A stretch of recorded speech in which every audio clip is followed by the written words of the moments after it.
Okay, we're going to get started now. Good evening, everyone. It is my pleasure to be here. I am Margaret DeBellis. I am a resident of Stafford, and I will be your moderator for this evening. On behalf of the Stafford Preservation Group, I wish to welcome you to Stafford's 9th Biennial Candidates Night. The Stafford Preservation Group is a nonpartisan organization whose members do hands-on work to help safeguard local and state democracy issues. We're directly involved in shaping topics that keep our communities strong. This evening, our emphasis is on voting and the process which aids citizens in their clarity at the voting booth. Before I go any further, I just would ask everyone to please take a moment and make the last courtesy check to be sure all your cell phones are turned off.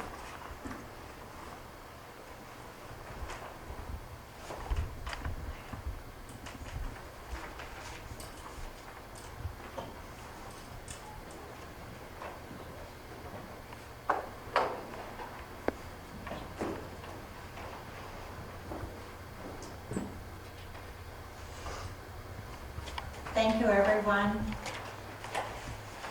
Now I'd like to invite Bob Clement to come forward and to lead us in the pledge to our flag. Will everybody stand, please? I pledge allegiance to the flag of the United States of America and to the republic for which it stands, one nation, under God, indivisible, with liberty and justice for all. Thank you, Bob. Unfortunately, due to unforeseen circumstances, Mary Brady is not able to be here tonight, so therefore we will not have anyone singing the Star Spangled Banner. I'm sorry for that.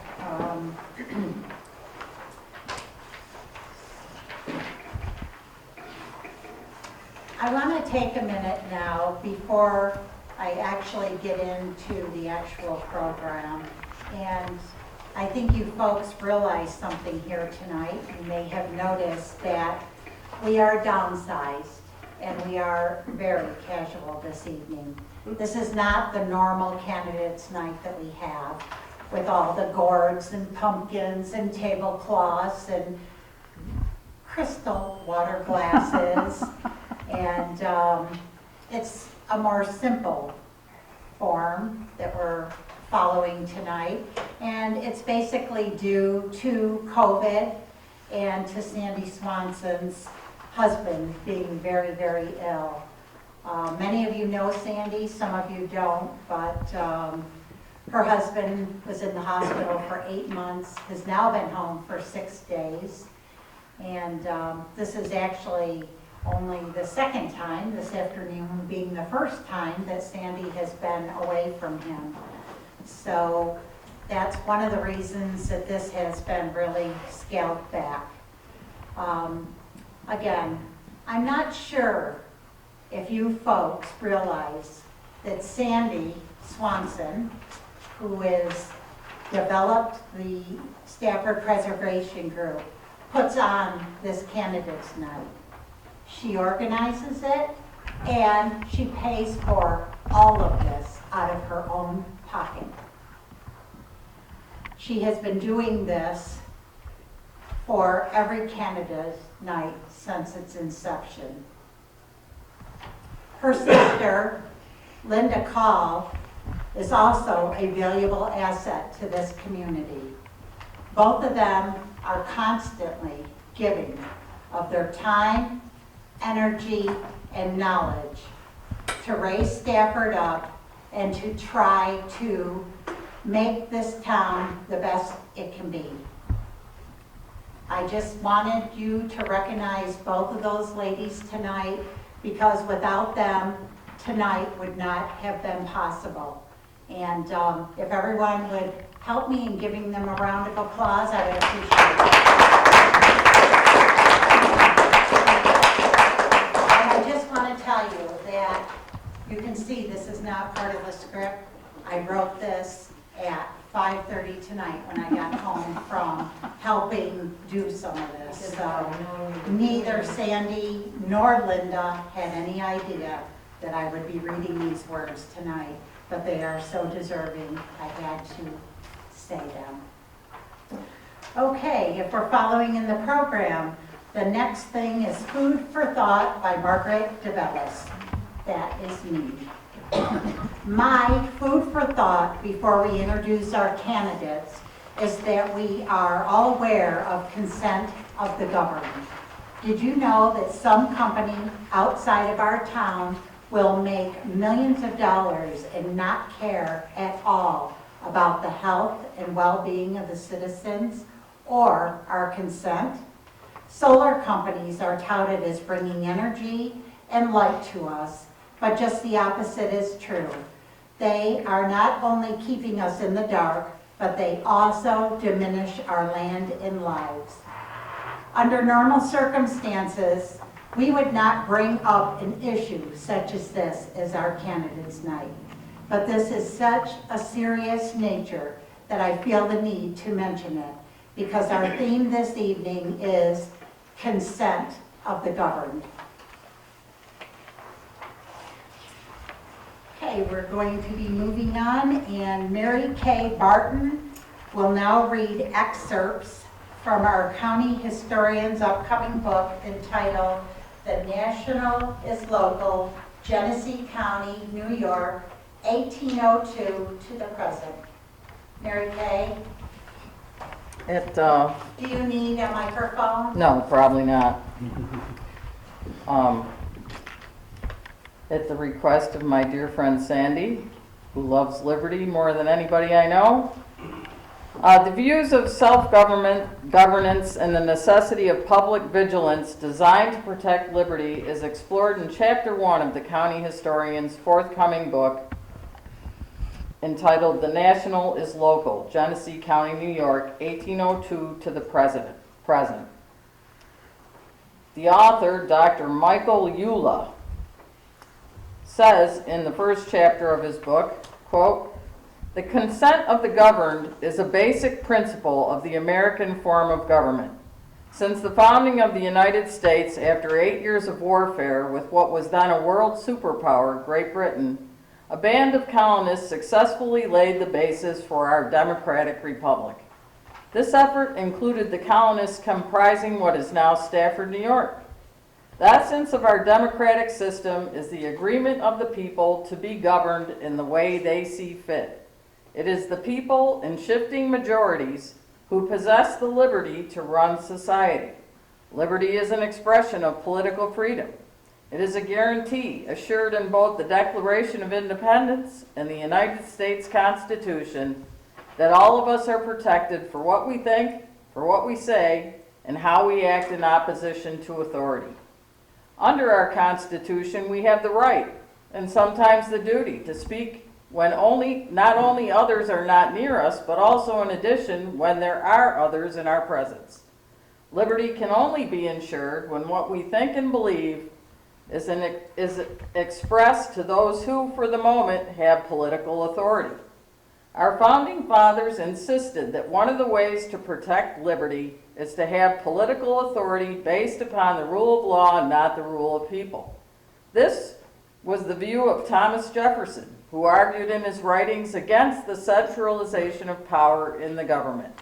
This was also the view of John Adams. Adams asserted that the objective of the American Revolution was the creation of a democratic society of small property owners, of farmers and business people. In other words, the kind of people who formed Stafford, a village that is in danger of losing its tradition of representative small government if the power of those temporarily exercising authority is not checked. We must always be on guard to protect ourselves against the creation of an untitled aristocracy having nothing to do with the tradition of self-government that is at the core of our American values in Stafford. As a Genesee County newspaper, the Spirit of the Times, reported in June of 1824, the great political struggles with which this country is destined to undergo must and will be between its aristocracy and democracy. Thank you. Thank you. Thanks, Ms. Kay. Okay, at this time, I'm going to be introducing the candidates. That's what we're here for tonight. And these are our candidates for the town of Stafford and Genesee County for the election, which is going to be held on Tuesday, November 2nd. And let me begin. My left, which would be Barb Bradley for town clerk,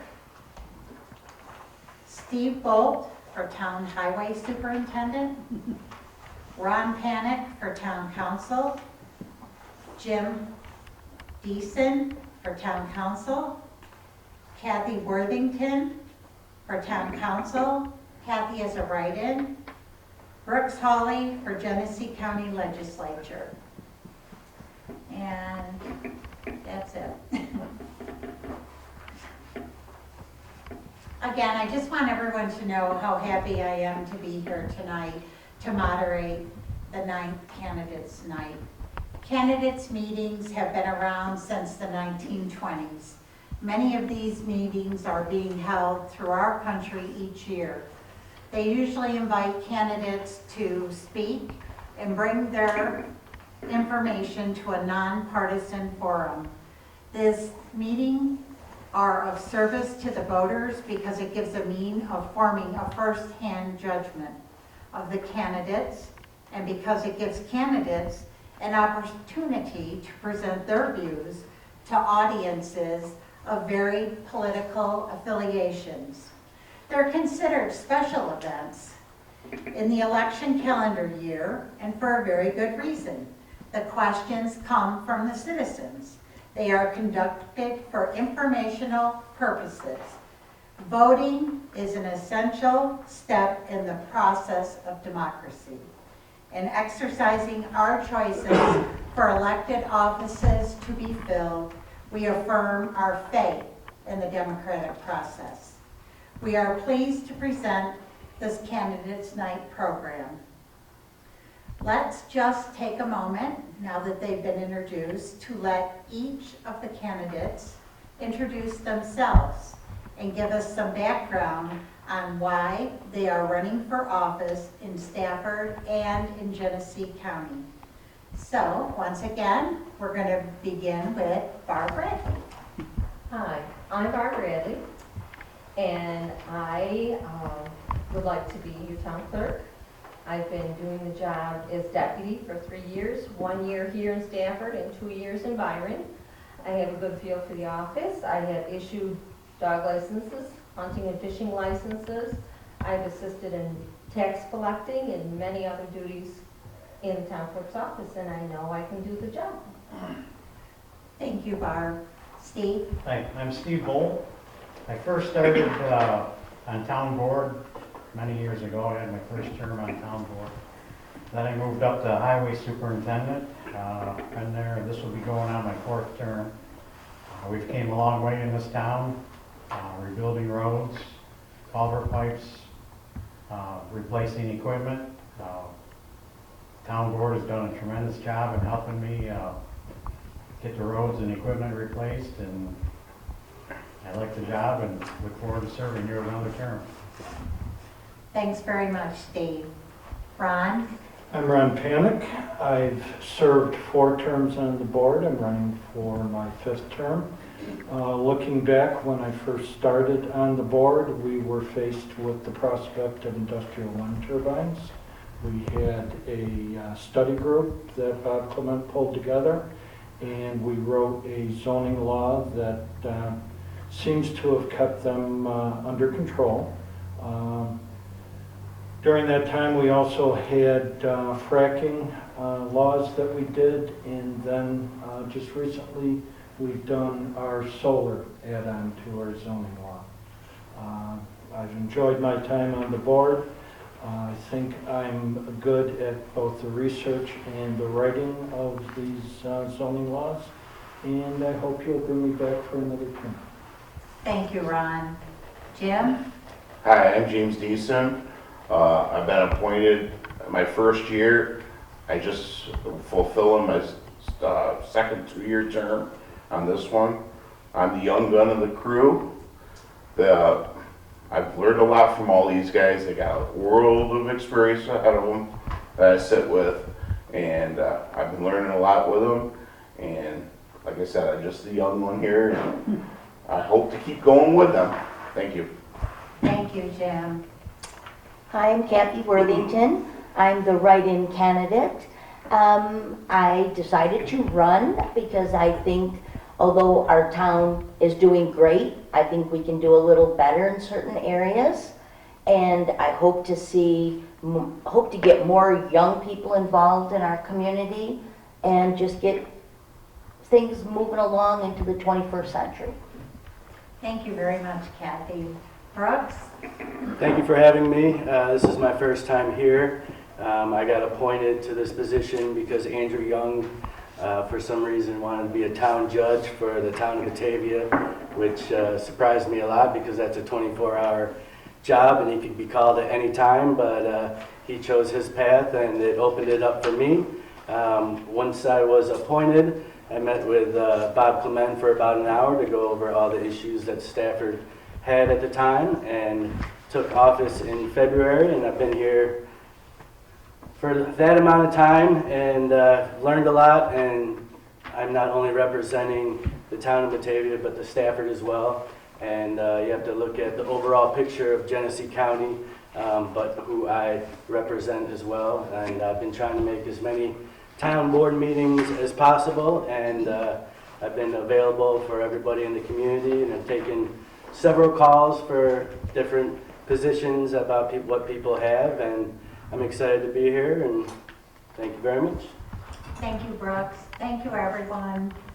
Thank you I want to say to each and every one of you for coming tonight, and also all of you folks in the audience. It really means a lot that we have the attendance that we have tonight, and once again, as I said, I know that the attendance is probably low because of 2 reasons.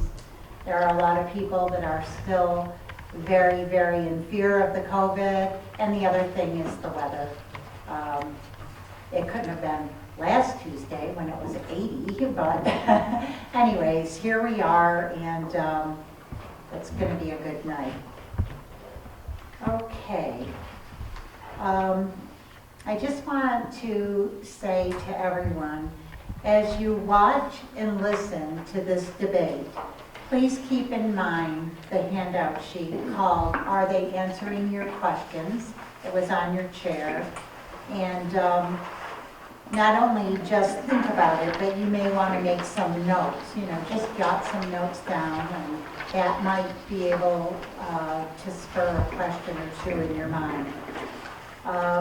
Even after tonight, you should talk over what you've seen with your family and friends. And the most important thing is, please remember to vote on November 2nd. As we proceed, I will ask you to take 5 minutes to write out your questions on the colored cards that were provided on your chair. We hope you'll come up with questions on issues you regard as important to Stafford and to the county. More cards are available. If you can write 1 question on a card, and if you need more cards, we have a whole stack of them right here, so feel free just to ask and we'll get someone to bring you some more cards. And I think that's the only instructions I need to give, and if you want to kindly start to write out your questions now, I would greatly appreciate it. And in a few minutes, we'll begin to collect the cards for sorting. We'll try to keep all of the subjects in order so that, we're not jumping around asking Steve about a road and then 3 minutes down the road asking him of something else to do with the highway superintendent's job. So we can do that, and then if everyone has filled out their ticket for the pie, or if you haven't, please do so now. And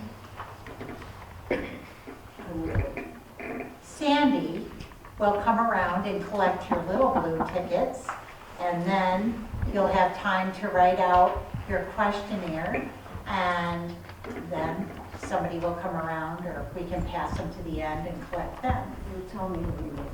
Yes, so could you, does anybody need more time to fill out their pie ticket? It's the little blue ticket with just their name and number. Okay, you don't want to miss out on this, because I'm telling you, it is a scrumptious pie.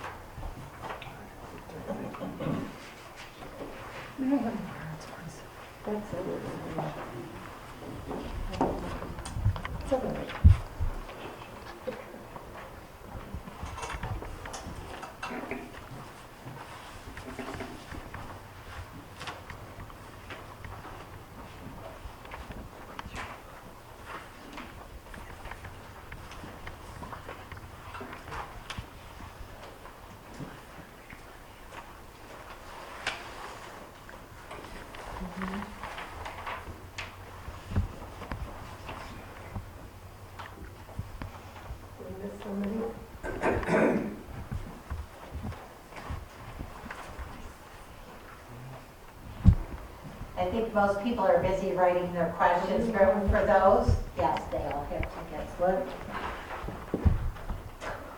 I have a ticket. But 2 tickets. there are some, I call them giveaways, outside, right outside the door on the table. This happens to be one of Steve Bolt's highway superintendent ruler. I didn't have a ruler, so I did help myself to it, thank you. And I know Ron Panick, I know has giveaways out there, so thank you, and feel free to help yourself. Well, there's some people who have asked for more cards, and we have 10 more cards. So is there anyone, Right. is there anybody here The little that ones. wants to ask more than 2 questions?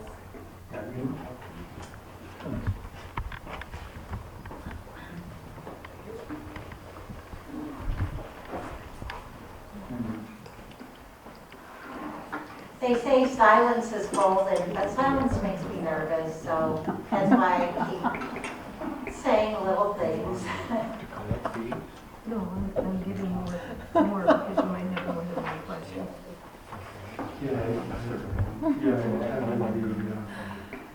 If you, are going to do it, similar to fund where they do a net present value of the income stream from the solar farm, and that's what your assessment is based on.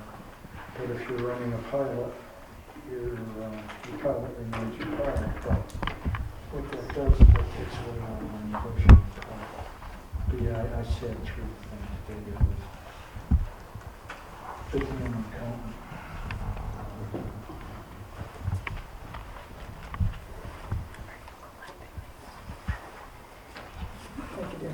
I was surprised when something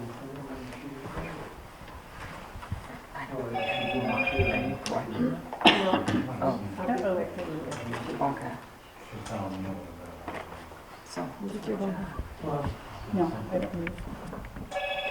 You either do it with cost raises, so that's how much they put into the equipment they put on there. not working? If you do the net present value, and you're talking about 10 to 12% discount rates, it means that anything out in the future is going to be nothing now. They'll be called a break.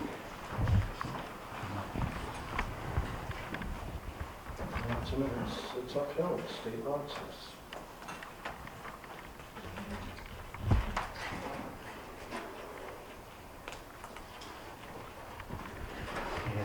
If anybody anybody has their questions ready, I mean, I know the 5 minutes is enough, but there might be some people that have their questions ready. If you just want to maybe hold up your card or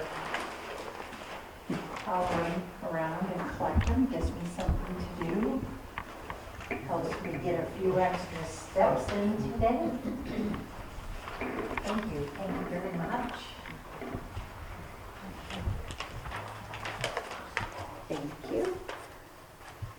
Thanks so much. I can come back. I was gonna say, Margaret, You you don't have have to to come back. rush. Okay, thank you. No, there's plenty of time. Oh, sure. Thank you. Thank you. Thanks, Bob. No, okay.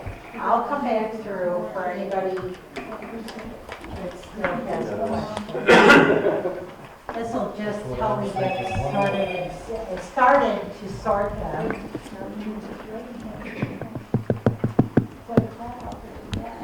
I will,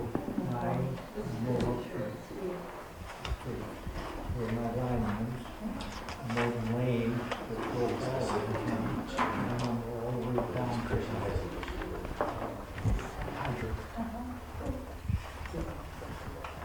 I would have had it looking nice and doing well.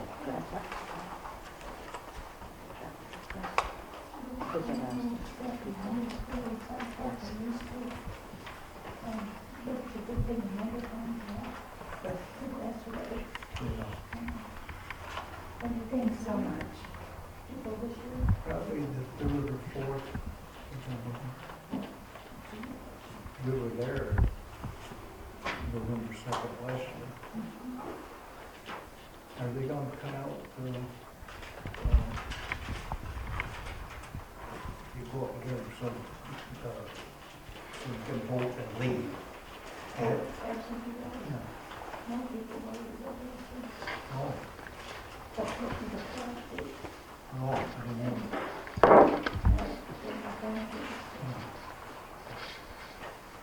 They were talking about doing away with that.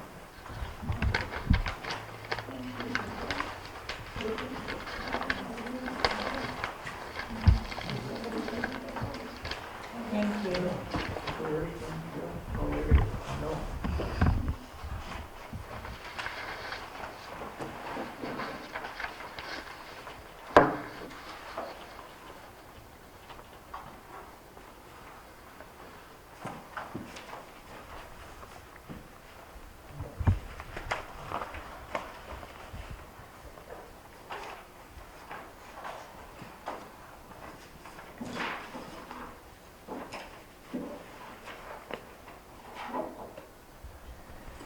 Okay, just a couple more minutes.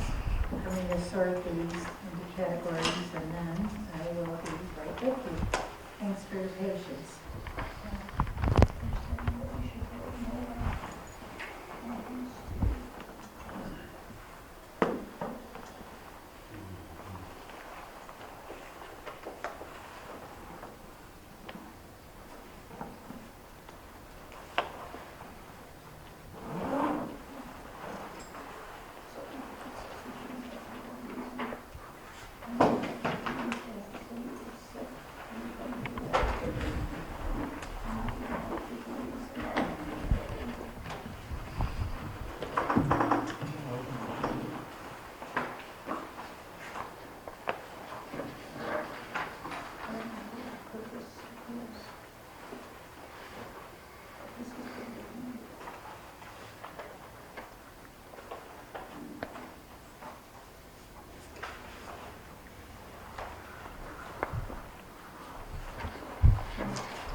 so excited. We have so many great questions. Thank you all.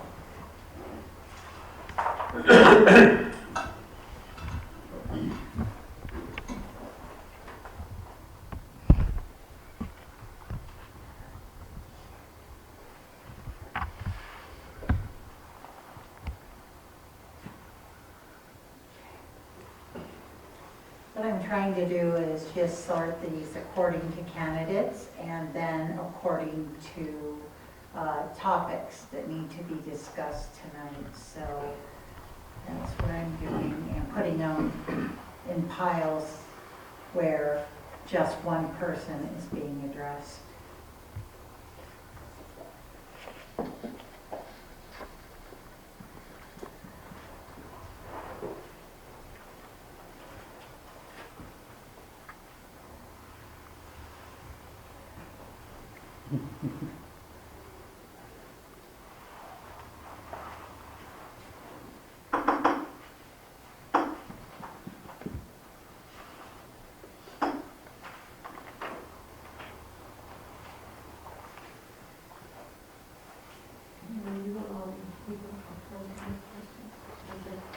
Pardon?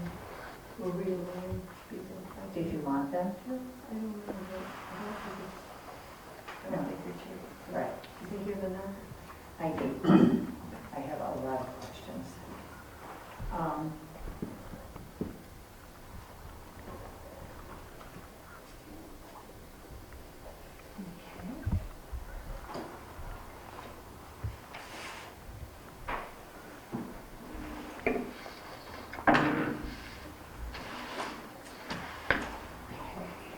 Folks, just one more little organization here, and I can go down. This is the time we should have music or something. You definitely would not want me to sing. Okay. Okay. Could you, Sandy, could you just look at this and tell me what that means? Okay, got it. Thank you, and, yeah, I'm pretty well set.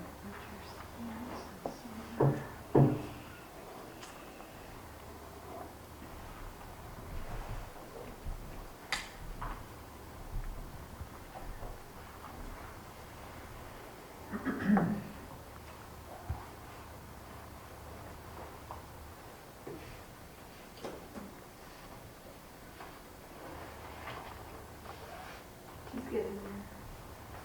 Okay.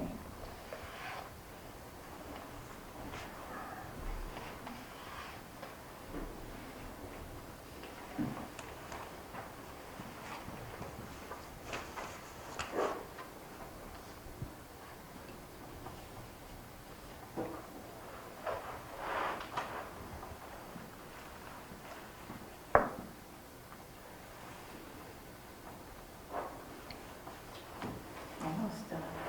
Okay, good. All right.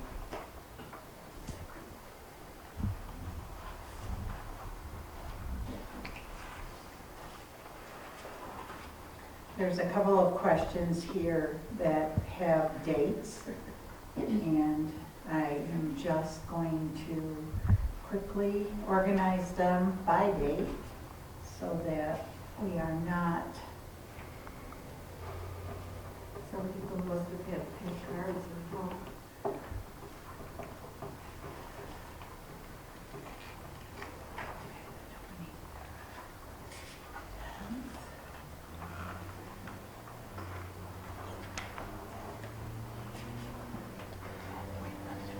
Okay. All right. I am ready. Okay.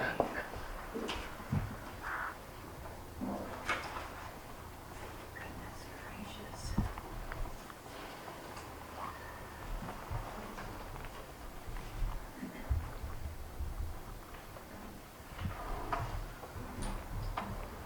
Okay. The one thing I do want to say is, Kathy, probably because you are the newbie here, Great. there are a lot of questions that will be coming at you tonight. Okay, we are finally ready to begin. There is one question for me, and the question is, what kind of pie is it? Okay, the pie is the Great American Apple Vote Pie. So there you go. So if someone didn't fill out a ticket because they didn't know what kind of pie it was, too bad. Okay. So, as we move forward here, these are the questions from the audience. You may have up to 2 minutes for your response to a question. When we are done asking all the questions, each one of you candidates will have a minute to summarize and then to speak to the audience on whatever you feel you want to speak to them about. Okay. So, I think what's the best way to begin is to start with one for, I would say, everyone. Well, sorry, Brooks. And maybe not Barb. Does the town have any intentions of writing any regulations on RV combination trailer parks? And Ron? That would be a recreational. Now, when you say trailer parks, are we talking a planned unit development where it's a manufactured homes?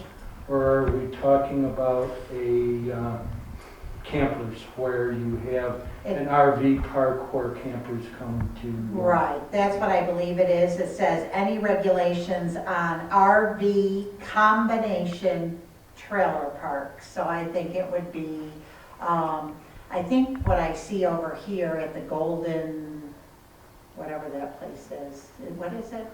It's the one. Across from the Golden Fountain. Pardon? Across from the Golden Fountain. Across from the Pine Grove. All right. Yes, there are. So I it's- see that it's a a lot of com- RVs moved in there Right. this year. So it's a combination of both mobile and large manufactured homes. Now that's a tough one because you already then have where you have permitted manufactured homes in that area. So if somebody starts renting out spaces for mobile manufactured homes, it's going to be a little bit tougher to control that. That would be if somebody was applying purely for a campground, that would be a recreation use that would be in front of the town board. Okay. Now, if you have a question on this, you should turn it into our zoning officers, since that would be a zoning question. Okay. And then we'll get a ruling from there, and then we'll decide if we need to do anything from there, either enforce the zoning laws as they are, or modify them to get a desired result. So it would be our understanding then that currently the trailer park that, as I always knew it as a trailer park, but I did notice there was an abundance of RVs there and still are. So that's There has perfectly been for a legal. long time. Oh, okay. I just happened to notice it more this year, I think, because of COVID. It's common knowledge that because of COVID, a lot of people were either renting or buying RVs, and I just happened to notice that, there was. But don't forget, from the flip side, we already have that down at Godfrey's. Right, It's simply not out in front and along the main highway. right. But that is okay currently with the Yeah. town. Okay. And so the answer to the question is basically, if you're looking to have a regulation written or imposed, then you need to attend a board meeting and bring. Well, so start with Right. the current zoning officer, and let's look at our planned unit development law and see if there's any historic special use permits for that. Okay, That's always our bane, special use permit, because they seem to go on and on and on. And then we have to contrast to what's going on down at Godfrey's. okay. Jim, would you like to add anything to that? Well, I don't know much about anything besides what you Or do you want to say ditto? Ditto. I don't know too much about that at all. Okay. Kathy? In my door-to-door, I have gone to both places. I think we should probably check with the zoning guy and get ordinances. As a matter of fact, I did talk and brought it up to Jerry one day that the ones down here on Main Street do seem to be pretty close together. Godfrey's Pond in certain areas, but I think that's more so just during camping season. Right, right. Okay, thank you very much. That doesn't answer the question as far as I'm concerned. Jerry Wood has been talked to about it. Ooh, that's what we got. Guy's up there digging holes and putting in his own septic system too. We told him that. Ooh. He says there's no regulations. I talked to Bob earlier this summer. He said there's no regulations or rules for what he's doing over there. And those people are going to be there for quite a while because they work for one of the water line companies. They're going to be staying there all winter. And you got them right up by the road. So I said, you guys need to at least look at it, have it. I can't believe the fire department's not even saying something got them crammed in so much. And it's on the main road. It's not Godfrey's Pond. They're all in the back. You guys need to wake up and pay attention to that mess over there. Where is this? Right on Across the from Cole's the property. Pine Grove, Tony Cole's place. the Golden. Cole's, that's a trailer park, and now there's some And it's an fifth RV wheels combination parked out park. in It front. says it right on his sign. So he has got something going on. It's been that Across for from years. the It's not Pine just Grove, him. about. If he's going to put in a septic system, he's got to clear that with a Genesee County We Health told Department. Jerry Wood that, and Jerry Wood didn't do his job and step forward and do anything about it. Nothing. He didn't do a thing. Fire breaks out there, what are you gonna do? They're right on top of each other, none of them reach out and touch you. Yeah, they are. And there's no rules, that don't make sense. Right. If there's additions to go on to them, they're made out of plywood. Plywood buildings. Write a letter. That's right. Okay, we'll do that. At least you would have it before the town board. That's all it is, starting. That a county issue as far as the health department and the fire departments go? Your septic would be county health. Because that's who you get if you build a house, that's who you get your septic approved through. If people want to call me, nobody's called me about this situation at all, so this is the first time hearing about it. So if you'd like to reach out to me, then look The into it. septic thing started about 3 weeks ago. I noticed a pile of dirt there, now I see them digging, so it hasn't been that long as far as the septic system being put in.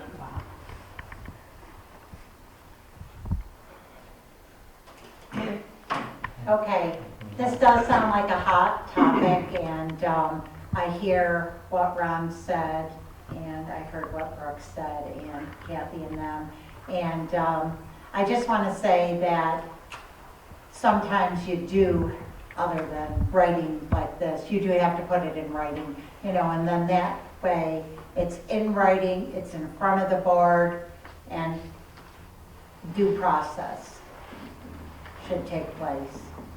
So hopefully this is a good place to start, have a little conversation, and then, because I agree with you that it should be regulated. If you're in front of the board, talking to the board, you're still in front of the board, whether it's writing or whatever, you're still addressing. Oh, yes, I know, that's what I said for tonight, being in front of them, but, actually going to a board meeting. We've had that, we've been going to the town board meetings right along. And this is Oh, what we and get. talking about it? Yes, and this is what we get. This is the first time anything about a septic has been raised. Okay, what about law? This is the first time that anything about recreation vehicles have been raised. We've done a lot of talking about the PUD going on behind that property, but both of these are fresh tonight.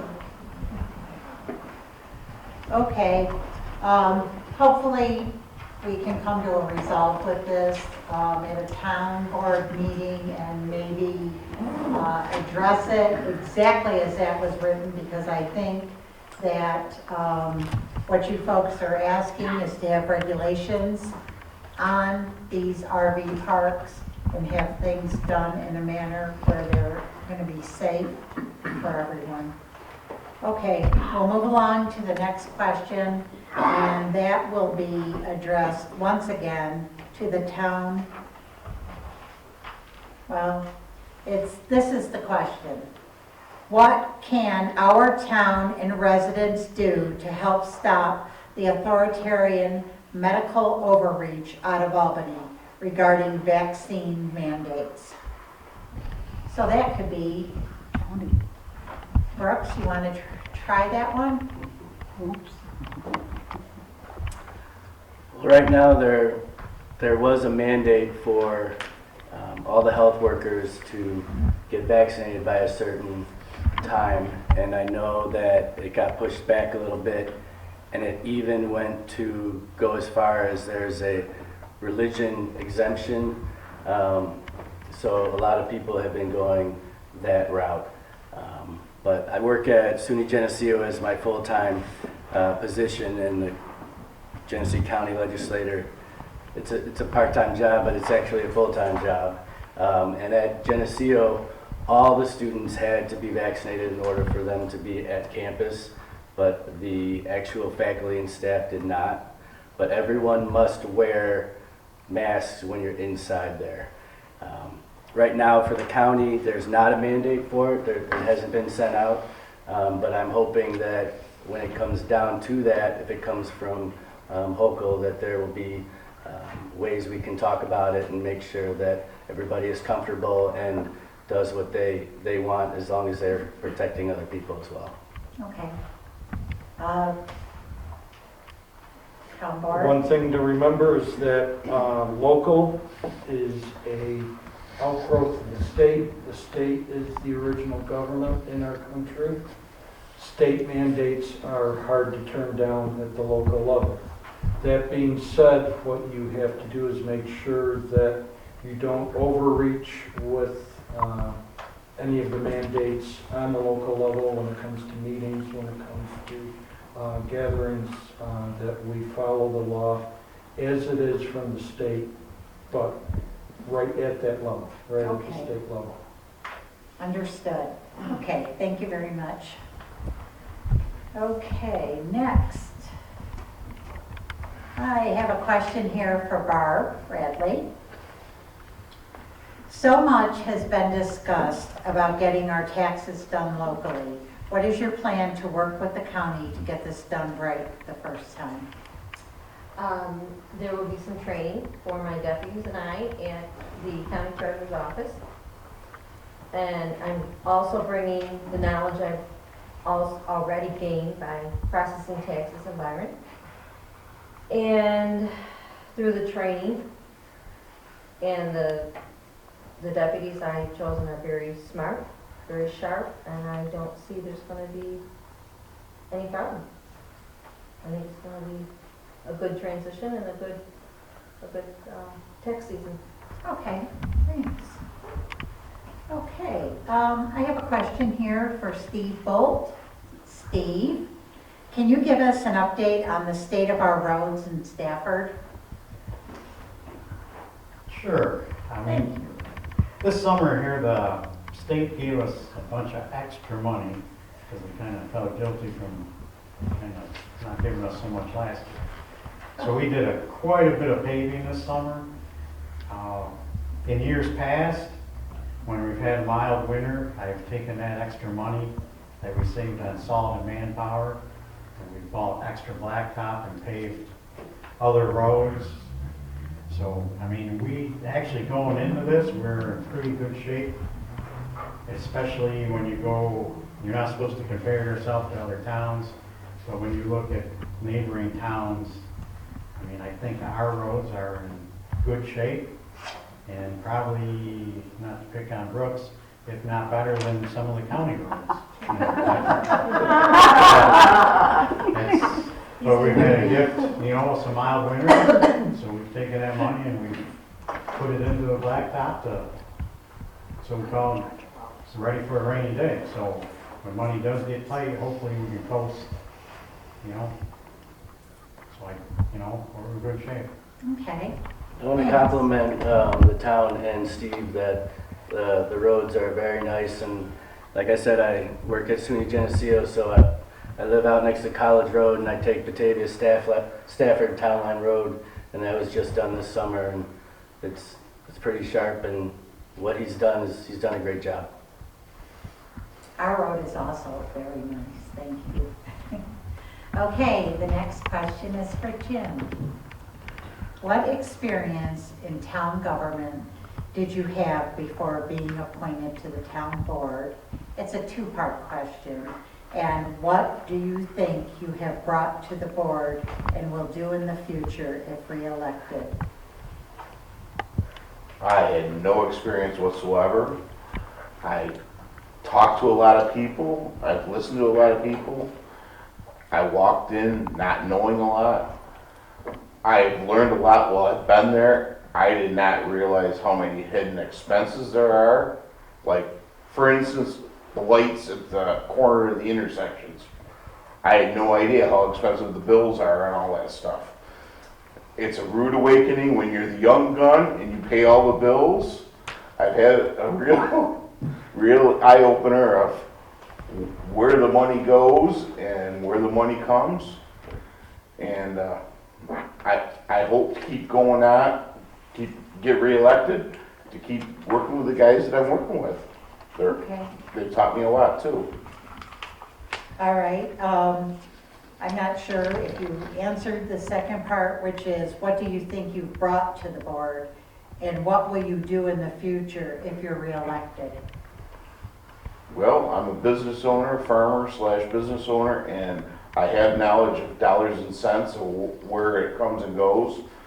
We've worked on budgets together. We try to work things out, crunching numbers, and I have an idea what it costs to run things, and we, as a whole group, we work together and make it happen. Okay. And the last, it was actually a three-part question. The last one is, should you get paid if not at monthly meetings? What was that? It said, should you get paid if you are not at monthly meetings? I've never missed a meeting, so Well, I think they're just asking it as a generic question. I'm not in this for the money. I'm in this for the working for the town. Got it. Okay. All right, next up.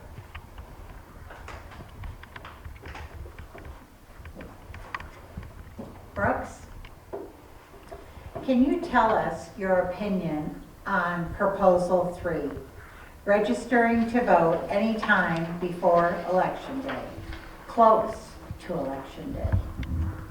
I think you should be able to, if you have a disease that you're dealing with and you have to write in, that's fine, but I believe that every person, if they're possibly able to, should come in and vote in person. Okay, but for registering to vote,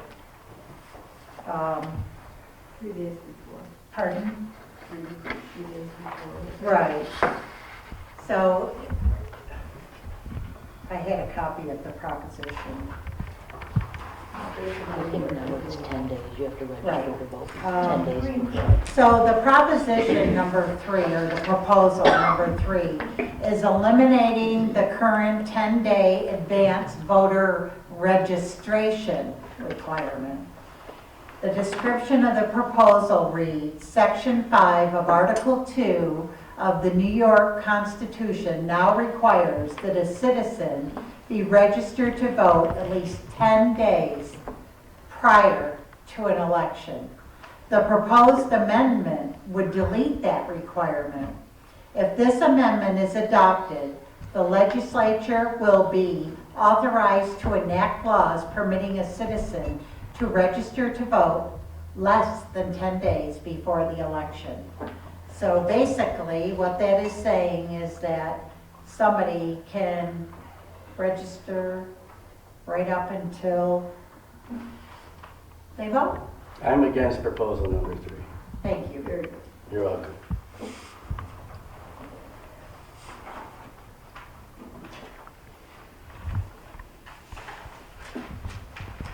Okay. Kathy.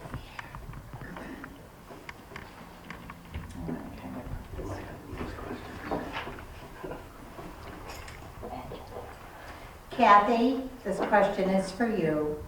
Okay. Your ads say you are running against Ron Panick. Isn't Jim Deason also running for town council? Your ads also say vote for one. Aren't there 2 spots open for council? Okay, I'll do that one first. Yes, we all know that the write-in candidate is the underdog. And you can you can vote for 2, but you don't have to vote for 2. So if you vote for 1, say they vote for me and they vote for someone else, one of the other guys that are running, then it sort of waters down my vote a bit. So I guess my philosophy is if you just vote for 1, I have a better shot at getting in. Okay. And what was the other question? What was the first part? Okay, the other one is, it says you are running against Ron Panick. Isn't Jim Deason also running for town council? Right, yes. Well, I know that I'm running against both. That's why there's 2. But my ads, I guess I don't know what you mean by my ads. That's the question. It just says your ads say, maybe it's your flyer. Did you pass out? Oh, I had a flyer. I did have one that said, "Don't panic, you have a choice this year." If that's what they're referring to. Okay, maybe. It says your ads say you're running against Ron Panick, and they're just asking, aren't you also running against Jim? Yes, I do realize I'm running against both of them. Okay. All right. Let's see. What else do we have here? Kathy, don't you winter in Florida? What about the town board meetings when you are not here? I had that asked at one of my meet and greets, and I addressed it, and I'll address it again. I don't go to Florida. I go to East Tennessee for 2 months, and with the money that the town will pay me, which is roughly, I don't know, a little over $400, I'd be more than happy, and I will get an airline ticket to come back home and attend those meetings. Okay. Thank you. You're welcome. Okay. I don't want you to think we're picking on you, but It's okay. we do have quite a few. That's so you don't forget who you are. Quite a few questions. So, Kathy, another question says, on your Facebook page on September 12th, you write that Town of Stafford board members were in violation of the law and that you would be checking with Albany. There was never any follow-up to this allegation. What were your findings and why was there no follow-up? Okay, don't know which one it was, what I did on September 12th.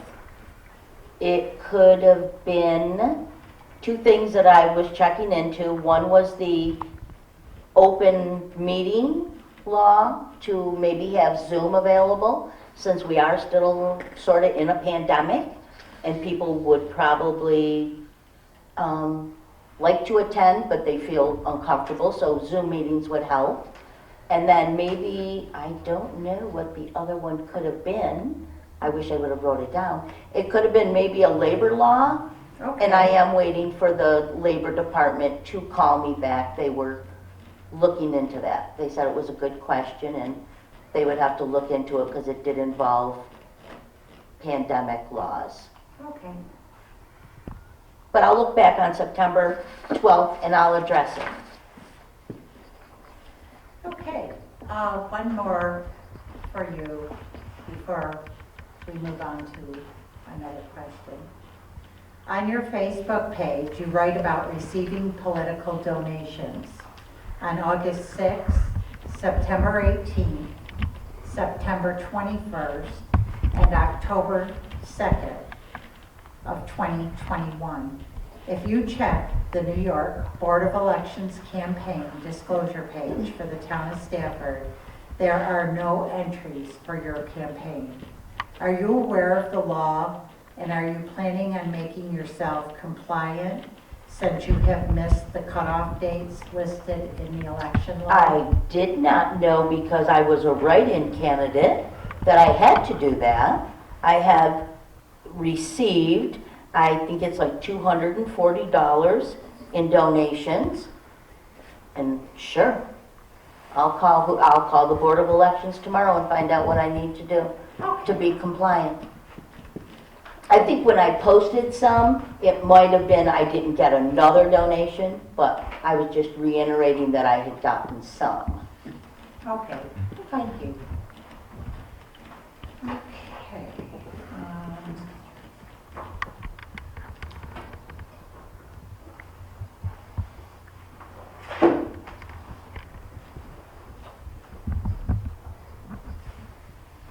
I have a whole pile here for solar, so I think I would like to save those for a little while. We'll address a couple of others here.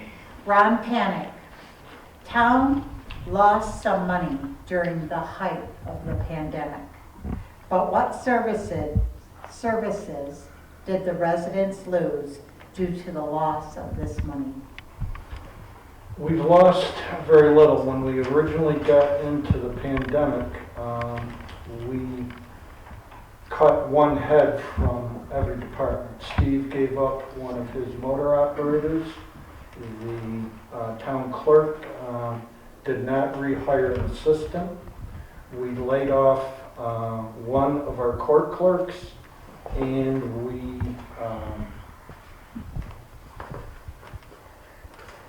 what was the third?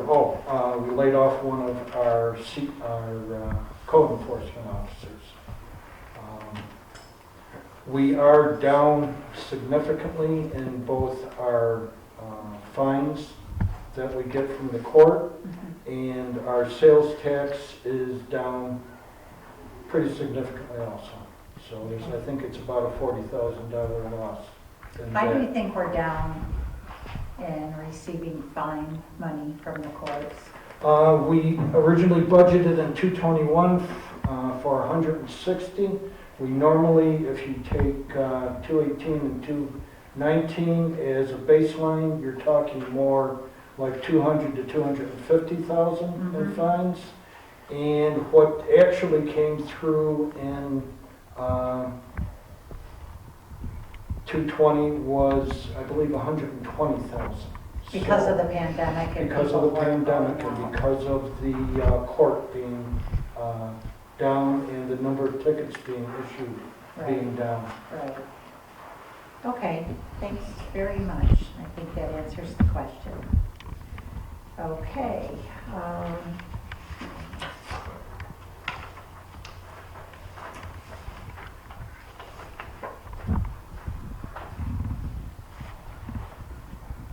This doesn't have a name on it. I'm thinking it may be Steve again. Who is responsible for the maintenance and upkeep of the intersection of Morganville Road and 237? That would be the Genesee County Highway. Okay. So the answer to this question, who is responsible for the maintenance and upkeep of the intersection of Morganville Road and 237, the answer is the Genesee County Highway. Does that fall under your jurisdiction? So if anybody has any questions about any Genesee counties, bridges, roads, or anything, please reach out to me and I will check on it with everybody. But This is the first time hearing of Okay. this, so. Morganville Road? It says Morganville Road and 237. Oh, okay, because I was thinking Morganville Road goes down through Morganville. And East Morganville comes out on 237. The road comes out both ends of 237. They both come out on 237. Yes. Genesee, the town of Stafford, we take over right there at the cemetery, pretty much at Horseshoe, just past Horseshoe Lake, heading towards Mullen Road. Because our section is the wide section, the narrow beat-up section is the county, which goes through Morganville and East Morganville. That's all Genesee County. We've been on them to try to get that fixed, but, you know, Darien and Pembroke, they seem to get all the road maintenance, and this side of the county, we don't get much, so. Whoever wrote that question, what specifically is going on with that intersection that I need to know about? They take shortcuts through. Yeah, there's talk about the roads all chewed up right there at the, right where Morganville Road comes down to 237 there at the Y. It's not really a Y. It used to be a road there, it's not there no more. I was that way the other day, and they're full of potholes, probably half a foot deep. And I know Potholes? That's what's going on? I know where the guy's talking about, yeah. So Morganville Road and 237? Yep. Thank you. So whoever wrote the question, I I hope didn't write that's it. the... Oh, no, I appreciate it. Thank you. All I right, wrote it. okay. Thank I you. live in Morganville. Okay. And that corner, Morganville Road, 237, is a joke. Yes. And as far as the county, they can go up a rope. Okay. Because I've dealt with them before, and all I hear is no, no, no. Have you reached out to any legislators before? I don't even call them anymore. Okay.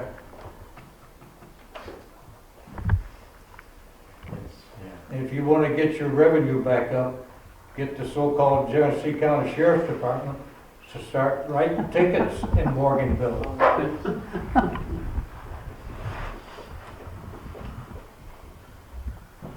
That's another joke. Okie dokie. Okay, this is for the town council. Social media is becoming more and more a part of our everyday lives. The town board voted against having a social media platform for use by the town. Legal ramifications was one of the reasons for their decision. Do you support this decision? If so, why? Do you believe it is a tool for the town to use social media when so much content these days is unfiltered, untrue, and very opinionated? So, Ron, do you want to start with that? Yes. Social media is a good notification tool, but as far as a tool for carrying on government, I think it's not as good as our website. If you look across all of the towns and all of the villages, and you have to be careful here, the towns that have active social media sites are the town of Byron and the town of Bergen. There are numerous picture pages where it says the town, but when you look at who's posting to it, it's simply the people posting posting general pictures to the town site. You also have 3 villages, the village of Corfu, the village of Oakfield, and the village of Bergen that have active sites. With all of these, they all have an active web page behind them. All of their minutes are up to date. All of their, what would you call them, newsletters are up to date. And then they use the social media page for notification.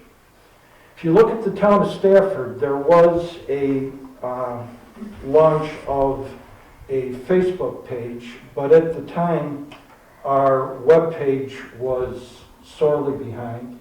Our webpage, we did not know how to update.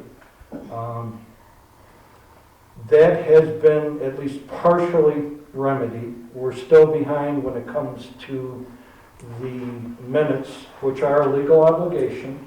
According to the open meeting law, we have to have our minutes posted within 2 weeks of them being issued. And right now, we are still about 5 months behind. Can I ask a question?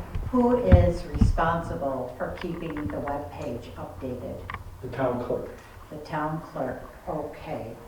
Okay, It was originally started by Walt, and Walt maintained it, Right. and then it just got gradually farther and farther behind.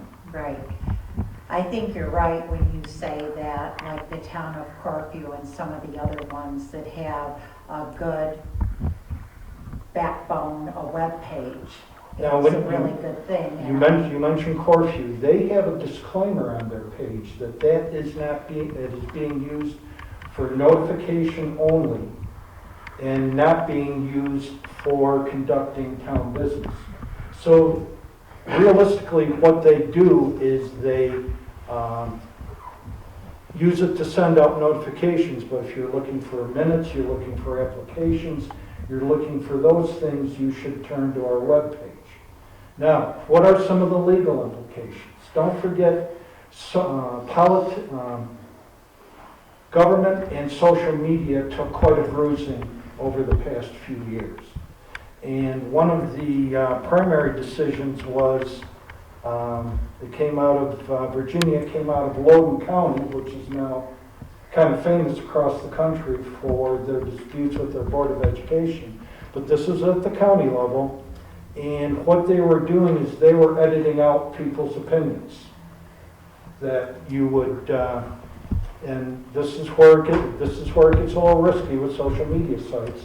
If you post something that elicits opinions, you will be taking away from the First Amendment rights of people if you delete that. And actually, we did that here in Stafford. We were deleting people's entries, which to me is wrong. So if we can get the rest of our system caught up, and if we can come up with a strong social media policy that prevents people's opinions from being cut. Now, that doesn't say that you can say absolutely anything on there, but you only delete the portion that is objectionable. You know, somebody using crass language. Right. That's somebody offensive. It would be, offensive language. well, I don't think to the extent that Facebook Yeah. Well, does it, but yes, okay, understood. so I would be in favor once we get all of that behind us. And we are not at that point now. Okay. But it goes back to the town clerk and the deputy town clerk were the only ones that had any control over the Facebook. We had no say in it. We couldn't delete anything. We couldn't say nothing on there. Right. So when we're getting, if we got scrutinized, we have no say in anything, what's gonna happen. Right, right. So the town clerk's in charge of it, and she did not hire anybody during this COVID thing, so I mean, she's behind now because she's got nobody working for her, or working with her. Is that true? She has an assistant. She has an assistant. Yes. She has had an assistant. Do you have any input into social media in the town? Yeah, social media is that's where you're gonna reach your younger people. And we need to get more of our younger town people in. Facebook can be good and can be bad, trust me, I've gotten a few posts myself. But you can set up a page, and this is what I've said all along. You do not have to make it interactive, and you can have as many admins as you want. I would like to see the Facebook page as far as and you have to like it in order to get, I mean, not everybody's gonna get it popped up on their page if they don't like the page and follow you. So if people follow the Town of Stafford's Facebook page, that means they're interested in what's going on. So you can have an informational page only where people cannot comment. That's what I'd like to see. Notices of public hearings, notice of what's going to be addressed. You can put the agenda for the town board meeting so that you can see whether there's something on there that you want to attend. I mean, it's just bullets, events, you know. I'm hosting a trunk or treat Halloween thing. We can do the Christmas tree lighting. I didn't even know we had a Christmas tree lighting ceremony. I knew we had a Christmas tree in the gazebo, but I didn't know that there was a regular event where people came out and sang and stuff. And how would I know if I don't come in and read bulletin boards or the website? Yeah, the website is in rough shape. I mean, newsletters alone are, they haven't been done in years. Okay. So, yeah. That brings me to Barb. Barb, will you update and keep the website updated if you are elected as the town clerk? Yes, it is part of the town clerk's responsibilities. And I'm willing to take on all responsibilities of town clerk. Okay. Sounds like a marriage vow. Yes. Are you guys gonna Okay, wait? so we'll Are you move gonna on wait from until here, somebody gets but, elected to update the website? It should be updated now. Oh, it is updated? no, it should No, be it's behind. updated. It should It has be. not been updated. So, I mean, are there ways to get maybe local residents to help with that, or?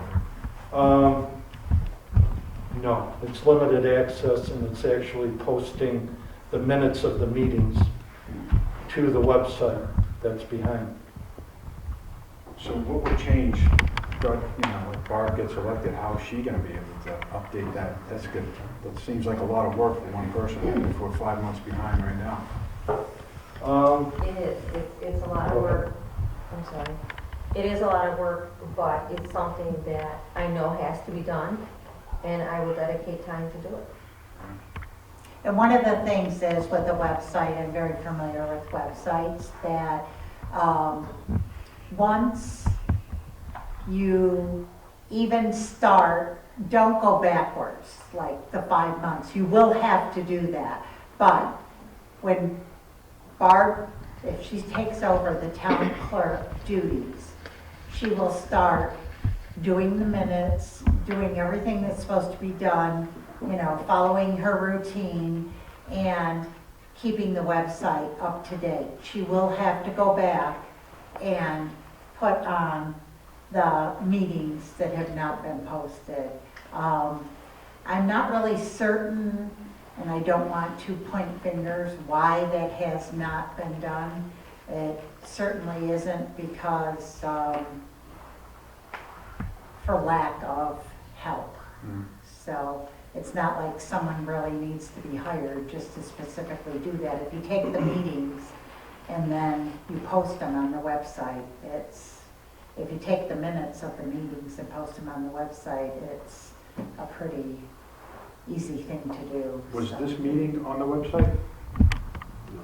No, it wouldn't be, because this isn't a town function. Right, this is put on by the Stafford Preservation Group, so this isn't a town function, but we did try to get flyers out and notifications to people. So, Is this kind of a meeting something that could be posted there? It could be posted on Facebook. yes, I think it could. I think that as an informational thing, Yeah. and because it is Go up candidates attendance. and, I just would have thought there would have been more people here. Yeah, I know. I mean, people, You know, that's- you have to hit every avenue possible to get Right. the information Right, out. right. You know. Right. Well, once again, as I stated when I began this, that, and it's not like the lack of people falls on Sandy's shoulders, but Sandy Swanson, Linda, and I have been trying to do the best we could with support from some of the board and just trying to get out flyers about candidates night. It is, it's a really important thing. If you cherish your democracy, candidates night's important, and we did everything we could, and unfortunately, I know we did not reach as many avenues as we would have had circumstances been different. And for that, I'm sorry, but Just ask. Before this question goes away, I think the order of priorities should be the website first, because there are actual legal obligations there to be fulfilled. We are at this point in violation. right. The next would be to get our newsletters functioning again. We used to have 2 newsletters per year, and that was normally when we did departmental updates, Steve's updates, water updates, things like that. And then once we have all of that in line, then a limited notification through social media would be there, although, like I said, it is not, it's not really caught on. As a matter of fact, after the pandemic was over, there were sites that dropped right off. So if they're not having electronic meetings, they no longer have sites to carry them on. Understood. I think Barb, as town clerk, will bring that to the table. Okay, this is another question for everyone, and Kathy lightly touched upon it. We need to reach younger residents. We are in the past with technology. We need to try to get Stafford in the 21st century. How can we do this? What is wrong with using Facebook? We did discuss that a little, and not allowing comments. Just use as an online bulletin board.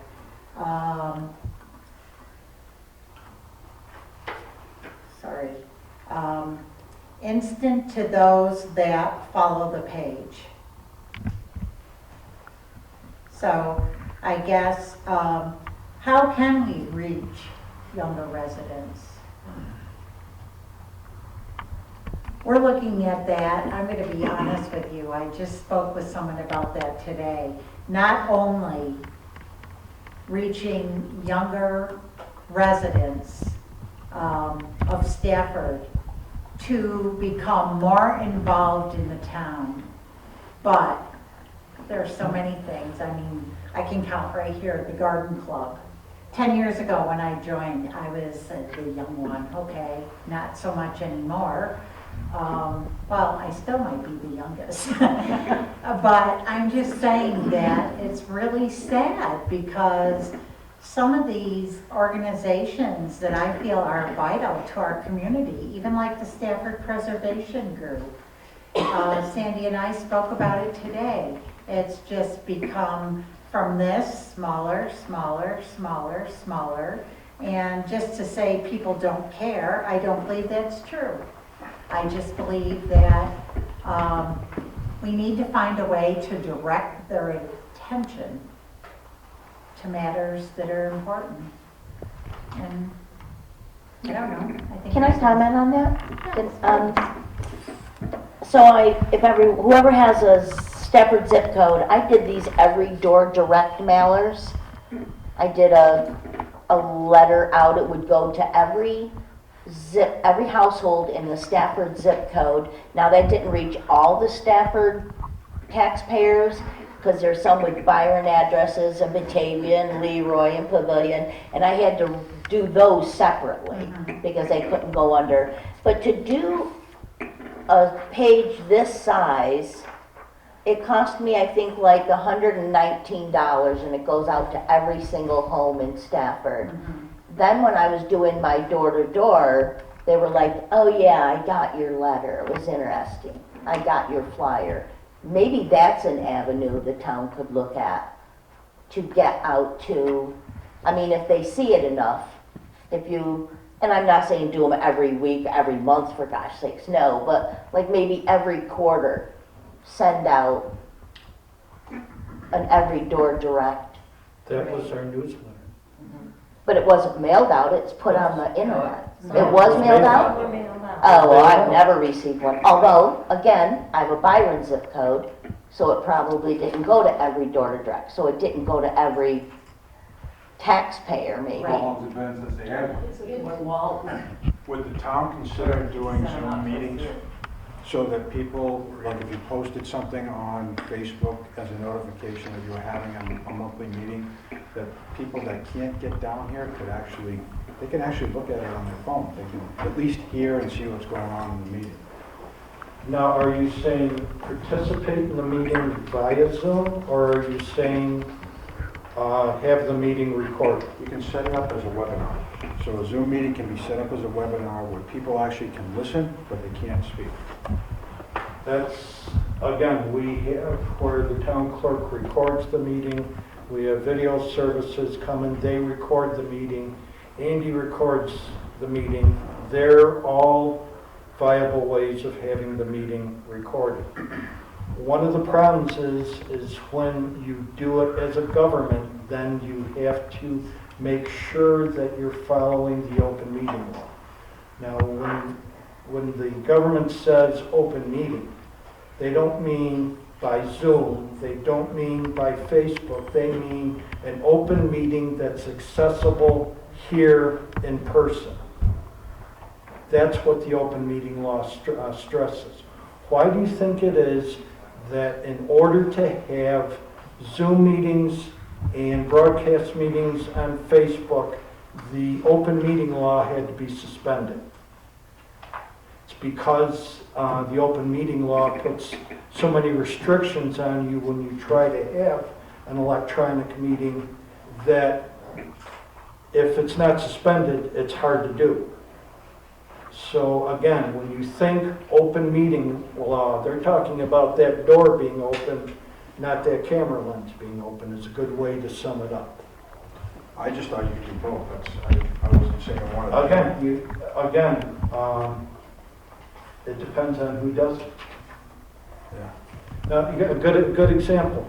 Video news service does it, and they post it, and they edit what's going on with it. I don't edit anything. It airs Right. exactly as it is. All right. There's no editing. If someone besides video news does it, and they edit it, they don't have an issue. If we have anything like that, we have an issue. That's why, again, I've always taken a very conservative approach to this, and to keep us within the confines of the law. Rod, could you say what the issue is that you have? Oh, it's, What is the issue that you have? that I have, If whatever you were just saying about someone. you have to be careful with how you run media for your meetings, because the open meeting law favors having a meeting in person. It does not make it easy for you to have an electronic meeting. Let's say we have a Zoom meeting, and the open meeting law is not suspended. Then whoever is participating in the meeting but is away from where the meeting is and where you have open access, you have to outline where that portion of the meeting is being held and allow for access at that point too. So I was just getting that we were talking basically about. But I don't mind, it doesn't come down to, do I mind being recorded? By all means, we're recorded every meeting we're here. It's just, be careful how you handle it. It was just a suggestion to get younger people to be involved in the community, because, I mean, all my whole day takes place on a Zoom meeting. It's live, it's real, I can talk to you, you can talk to me. If I'm a taxpayer and it makes it so that I can participate, then it's just one option. Because I've worked for so long for companies that are headquartered overseas, we did meetings 10, 20 years ago in the same way. Again, what I'm trying to stress, it's different when you're a government. Perhaps even on the website as it gets updated, like the link to the video news service that does post the entire video and it's, as she recorded it, maybe a lot of people just aren't aware of that website. During my study of what all of the towns and villages are doing, I noticed when you dug into the village of Bergen, they have their meetings on a YouTube channel that you can look at after the fact. Now, is that a viable way to go? I'm not sure. I don't know if maybe if Andy would want to put his on a YouTube channel or not.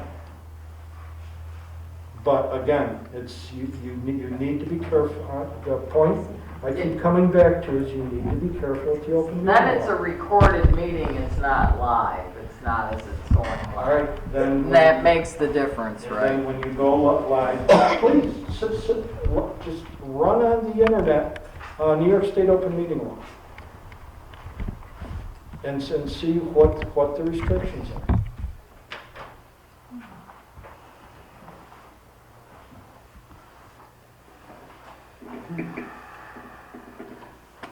Okay. Can I put my 2 cents in? Yes, please. So I have a 15-year-old, a 12-year-old, and an 8-year-old, and I always tell them that I advertise Facebook stuff for SUNY GENESEE for my intramural programs, and they always say, "Dad, Facebook is for old people." I'm 45, I don't know, I guess so, but they said nobody looks at Facebook anymore. They say what's really popular now is Instagram, Snapchat, and emails. If you get something in the mail, people are throwing it out before they even look at it. I don't know if Stafford would want to look into those things, but if you're going after young people, it's Instagram, Snapchat, and emails, because everyone's always looking at their phone for emails. So if you somehow you could get everyone's email and advertise, and you shoot out one email to everyone, it's out there. You raise an interesting point in that the website, which is kind of boo-hooed, always has had the ability to send out emails to email lists. Opt-ins. So if you had, say, for the planning board, take somebody, Phyllis, you attend that planning board meeting regularly, right? So now let's say we put you and Andy and maybe Sandy on that emailing list, where you always get the minutes, you always get the invite, you always know what's going, when we update the website, that is a viable technology right off of our website. Is that working now? Because I tried doing it and it kept giving me an error. I did tell the town clerk. I did tell Julie that it wasn't working. That should be working again, according to Julie Bowle's Carson. Okay. She said she got it running a while back. So I haven't tried in a couple weeks. Part of the big problem that they had with the town of Stafford was you can't use the town of Stafford as the Facebook entity. You can say news from Stafford, but leave the town of off. Isn't that right? there was, I noticed going through these, there was a huge rash of Facebook pages that were started October of 2010. And they are all picture posting pages. We have one that's called Town of Stafford. That's why when they launched a new Facebook page, they had to do Town of Stafford, New York. And if you look on it, it's a group of people posting their Christmas pictures. But nobody knows. But when you look across all the towns, there are bunches of them. I don't know if Facebook started it. But nobody knows that it was not the town board of the town of Stafford that was okaying it, because you are the town, you are the governing people. Actually, if you were to look up the town of Byron, I don't see anything on there except that the content matches what town business is that says that is officially sanctioned by the board. Yeah. Because they have the identical footprint, that the one where people are kissing each other under mistletoe under the town of Stafford, they have the exact same setup for that, except it says town of Stafford. Oh, you haven't seen that? I don't, Punch in town of Stafford on Facebook. That's crazy. It's somebody's Christmas pictures. I mean, no, they're nice pictures. They look like nice people, but they're on the town of Stafford webpage. I agree with. Facebook page. I agree with Brooks that really the best way to reach the younger generation and any generation, to become more involved in our town is probably through email, because I don't think that people over 60, I'm going to say, are into Snapchat or Instagram. So, At the recreation with that program, said- get their email addresses. Yes. Start okay. doing things, Right. make sure every department participates. Right. And that's Good where you idea. capture them. Okay, let's move along to a couple more questions here. This question in particular is addressed to Ron and to Jim. Looking at the 2022 budget, will taxes be going up? If so, to what? I'm going to cover it first. All right, we have right now 3 possible scenarios. We did a budget meeting with a follow-up budget meeting the next night, and we have it where we have a budget that stays at 89 cents per thousand, which is what we did this year. But it is extremely tight. We also have an alternative budget written up that brings us up to $1.20 and funds back some of the reserves that we drew on during 220. We also have one at $1.30 that draws even more to replace our reserves. There was a time when we could, when we would do a truck, we could draw from our reserves and purchase the truck all at once and have it. This go around, luckily, number one, in 220, Steve came to the party on that budget. He didn't do anything except mow the grass. He didn't do anything except what was a legal obligation, and that saved us a great deal. So that's what our tax rate will look like. If you look at 221, just indulge, I'll read fast, indulge me for a minute.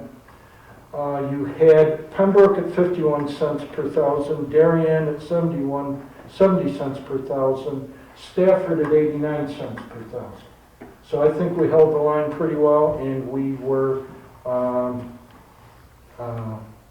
we did well with a hard budget. Pavilion was at $1.62, Leroy at $1.09, then it starts getting to be big. $2.39 for Bergen, $2.85 for Decatur. Greg Post says he's going to drop by 12 if he does a big hoopla, while our taxes are going down 12%. Well, you're still about twice to 3 times as high as Stafford. Then it really gets high. You have Bethany at 4, Byron at 492, Oakfield at 595 per thousand. Yikes. So, and then the best example, my brother and I still own the family farm in Barry. Orleans does not share sales tax. You want to see what of a difference that makes? The rate per thousand on that farmland is $11.52 per thousand, or 12 times the tax rate in Stafford. So we're going to have to make some decisions here. Now this was 2021. Are they going to continue to go up? Are we going to still hold on to our 3rd place? I think it's pretty good. If you look at Darien and Pembroke, they have quite a bit of development over there. You have Six Flags, you have industrial development, you have the area next to the Thruway in Pembroke. all those things can get you down to a zero tax rate. That is the goal, a zero Right, tax rate. right. Do you think it was wise to give everybody a raise during this pandemic thing? I mean, one of your zoning officers, you get rid of one zoning officer and double the salary of another one. Was that a wise decision to make if you're so far in debt? Oh, and number one, we're not in debt. Number Okay, two, behind, how we phrase that. number two, we did zero raises last year. We did 2% for certain positions this year. So that means we are at 1% for a couple of positions. So you're saying somebody didn't get almost double their salary when you got rid of somebody else? Well, when I you, can give names if you want. when you do double the hours, then. He didn't double the hours, That's all. that's the problem. He didn't double the hours. He gained about 4 hours a week and got double the pay, more than double the pay. Was that justified? Well, if you do a comparison to what code officers are paid elsewhere, he's actually not the highest paid code officer by I'm far. not saying he's the highest paid. All right. Maybe he's not working the same hours the other guy is making too, so you take that consideration. When you do take that into consideration, he is not paid as high as other Oh, okay. zoning officers. Matter of fact, the same one we're talking about gets paid 25% more by Bergen to work for them part-time than he does Okay. here. And another question is, how many vacation days does this guy get a week as a part-time employee? Well, don't Unlimited as you far as I'm have, concerned. you have vacation and then you have comp time. He's So, had 6 weeks of comp time and vacation time this year? Um, Don't say you don't know, because I know for a fact, and you know for a fact, Bob knows for a fact, because I had questioned Bob about it once before.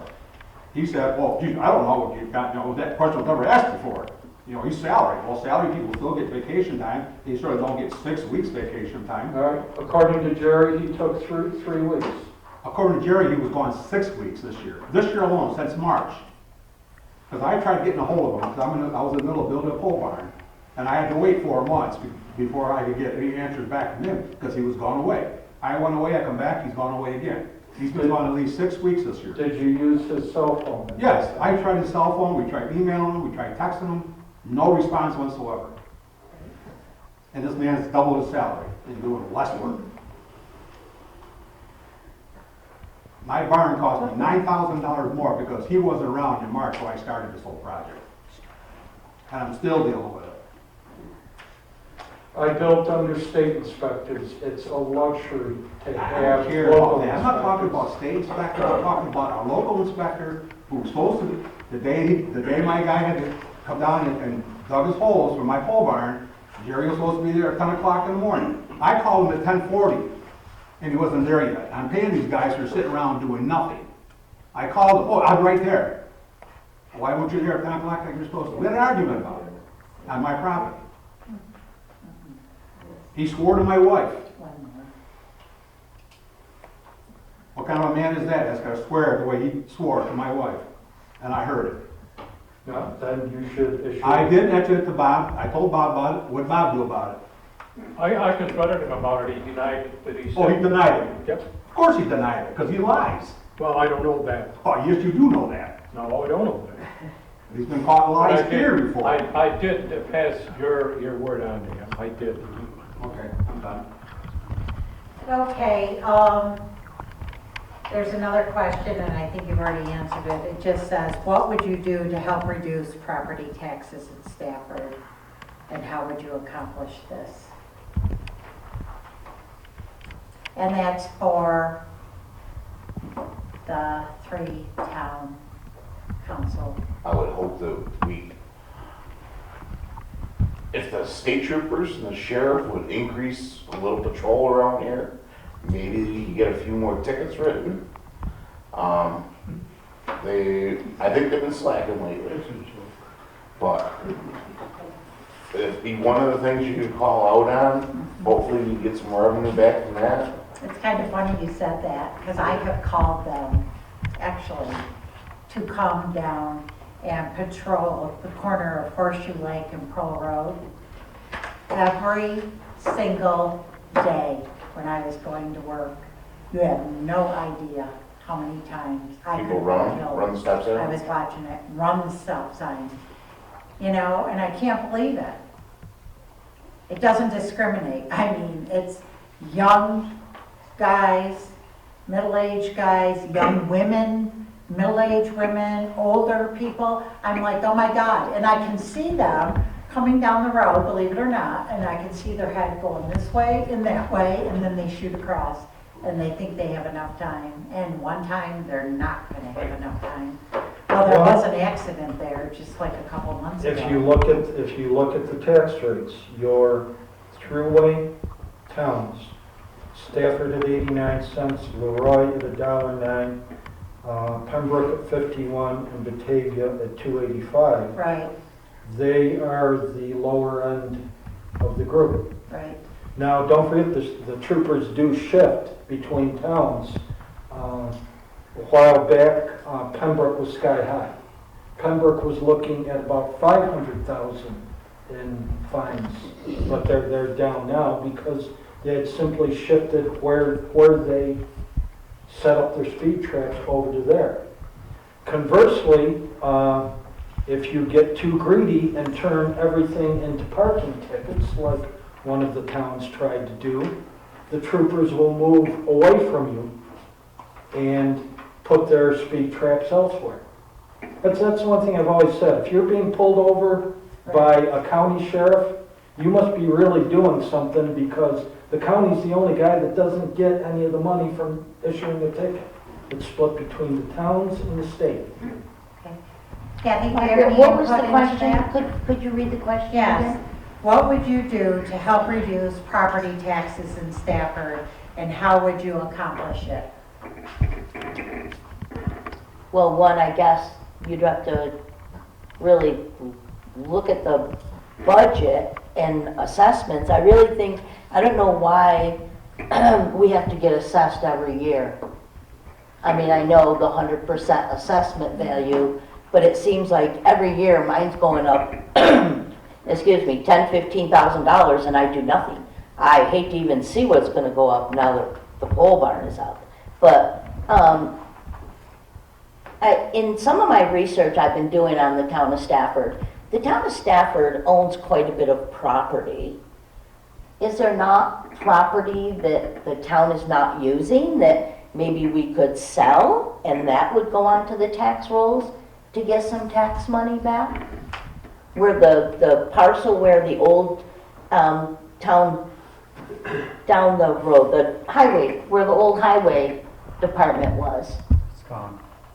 That's sold? That's been Sold long. Oh, that was sold? Okay. It's been sold. Well, the county sheet that they gave me, they sent me. But, I mean, there's quite a bit of property that the town owns. Maybe we could sell some of it, get it on the tax rolls. What do we do with the green span? I didn't even know we had the park over there, 109 acres. It's more of a recreation or. Okay, and how would people know that? I didn't know it, and I've lived here for 25 years. A lot of Stafford residents do, I mean. Yeah, I mean, It's it's there. great, but do I want my taxes going up 30% to have a park that, how many people really use it? Well, if you sell it, it's just a one-time shot. But they're on the tax rolls. You know, if you're selling it to someone, someone's paying taxes. We're not paying taxes on it. 109 acres, that's a pretty good tax roll. And then you're not maintaining it. Who maintains that? Who mows the paths in there? See, so that would give you, I could cut some off your budget, you wouldn't be mowing like that. It's more than $400. I just had, it was just, It's marginal land at best. Well, how much of Stafford? That's why it's not tillable. It's, How much of Stafford is zoned for commercial like usage? So, I mean, is there any opportunity to bring in new business here? yeah, most of 237 and sections of 33 and Route 5. I mean, I'm fairly new in the town, so I don't know, but I mean, the thing that lights, I mean, it goes off in my head is that maybe there's a way for some new business to be brought in, because I mean, there's only what, 1 or 2 restaurants, 1 bar, I mean, there's one, you know, just I certainly don't want the taxes to go up. I mean, I'm fairly new here. I overpaid for my house, I'll be the first to admit it, but I'll probably take the biggest hit, so, because I'm a first-year resident. Again, we are third in the county, and we don't have a lot of development. So let's face it, the guy that's got his handle on the throttle for our budget is mainly Steve. Highway is our biggest expense, and he has excellent balance in when he picks up his equipment, takes advantage of the state bids, crushes the other towns in what he can get for a piece of equipment when he sells it. I always point to this same year, close to identical trucks. Steve gets $60,000 for his, the town of Alabama gets $18,000 for theirs. So those are the types of things to keep taxes down. Development, again, and I was thinking about it today. A lot of towns have, like Oakfield, has the Oakfield Betterment Group. We have the Stafford Preservation Group because we kind of like it the way it is. So we're actually quite lucky to have to where we are right now without the big development to paying the taxes we are. I'm not thinking big development, I'm just thinking more development, a little bit more. Like there, next to Shell's, there's an empty building there. I mean, I'm not saying redevelop all of Route 5, I'm just saying, can we find ways to bring some upgrades to the area? I mean, that building looks like an atrocity, so, I mean, I'd buy it myself and put a restaurant in there if somebody told me who owned it. I'll tell you. I'll tell you. See me afterward. And it looks bad on the Leave us all your outside, card. but I have to tell you, the inside, especially the apartments. It's owned by the birds. Pardon? It's owned by the birds. Well, now, but I have You been can in evict the the birds. apartments and inside, when it was being renovated. It's been years since I've been in there, and it was absolutely gorgeous. The outside never got done because of conflicts, another whole and can that's of something worms. else. Another whole can of worms, that corner. Yeah. Trust me. For sure. But The anyways, town cleaned it yeah. all. Okay, let's just move along here. I just I'm have a gonna question go, about the assessment. I agree you guys are doing a good job keeping it in line. Problem is the town assessor. She's not shy of coming in and hitting everybody hard on taxes. And I'm just afraid what she's gonna do with the inflationary values going on houses. When you stopped my house and you got into it a little bit, and is she gonna go nuts? I mean, you guys can control her. That's where the biggest hit comes from a lot of us here. She just sits down and, well, this house that looks like his went for this. I'm gonna raise him all the way up to this price. We can't control her. We don't control her. We've already had it out with her even on our own properties. We don't control her one bit. To a degree, we can make sure that what she does is reported through the town board, that nothing comes as a surprise, and that she lets us know what her next move is. Now, has she? No. Have we had go-arounds about it? Yes. But I think we're improving. We got to make sure that that message is clear to both her and whoever might replace her when she retires. And that's also one of the reasons why, again, one of the most deceptive tricks you can do is you can talk about, well, we were 89 cents this year and we're 79 cents in the new year, but everybody's assessments have gone up. That's why I only look across the towns for the same year, because if we're all at 100%, you've got a good comparison on the tax rates. But that year to year, with everything going up, that's not a good way to go. And like I was telling you, a lot of us are starting to get retired. I want to go back to work just to pay school and property taxes, but it's going to end up that way if she keeps going at the rate she's going. And I talked to your dad about this down, and he said it's a major problem because if they try to fix the tax system to be based on your income, which would be the ideal thing, I would think we can't do it. He said because in New York City and all the properties down there, people live in apartments and all that. He goes, if they raise their assessments on their rental property, they don't care because they're just going to raise everybody's rent. They're all rich people. Up here, we're all individual house owners, property owners, and when we get hit, we feel it out of our pocketbook. And we ain't making that kind of income in upstate New York they do down there. So he said it's a tough one because I gave him some ideas. He goes, Kurt, I put them out when I first took office because I can't even get it on the table to talk about it. So we have to be careful in upstate New York on how we let our assessors just go crazy. You know, when my income cuts in half and she wants to make my house worth another $100,000, that's great when it comes time to sell it. What do I do in the meantime? Go back to work so I can pay money for taxes to live there? Might as well sell and have an apartment. It'd be cheaper. It's just ridiculous the way it keeps going on. One of the things, you know, and we've had discussions, I've had a lot of thought about this, both what your building inspector, your zoning officer, and your assessor, they handle their own replacement. They handle their own training. They many times pick who their successor will be.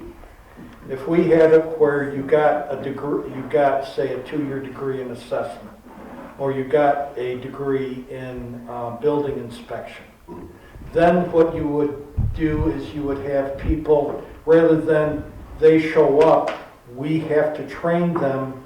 The only way you get trained is if you're affiliated with a town. You have like what a lot of other positions have, where you have a bunch of people that can do that job.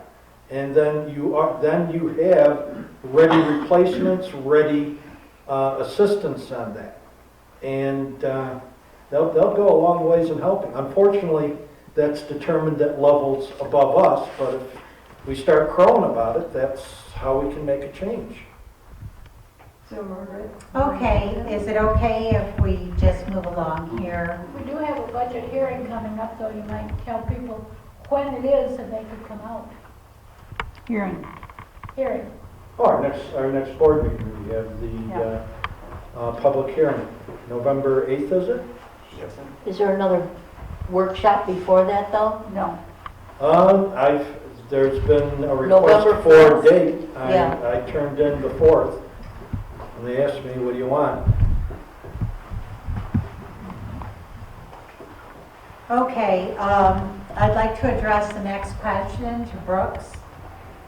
Being new to the county legislature, what do you feel is one of the major challenges confronting the county? There's a couple things on the board for us. Broadband access all over the whole county. There's a lot of people, especially with kids staying home, if their parents don't want to send them, if they're not able to get online and they don't have affordable access to internet, that is a very serious thing that we're working on. For the CARES Act, we're putting $2 million towards that in order to be able to try and tackle that and begin with that. Another thing is the water that we're all dealing with. We're in phase 2 right now of that, and we're hoping that keep pushing money towards that. We're putting $8 million from the CARES Act towards that as well. That's always a big thing that we're worried about, and probably in about 5 or 6 years we'll get to phase 3, fingers crossed, and then we could push it towards Monroe, and they will be in charge of it all, so we don't have to worry about that. So those are the 2 big things that is going on, and obviously the budget, we just we're working on that, and last year it was 980, and we brought it down to 937. So we're trying to help out towns and villages by bringing that down a little bit, and just making sure that we're keeping track and moving ahead. How'd you bring the budget down? How did we?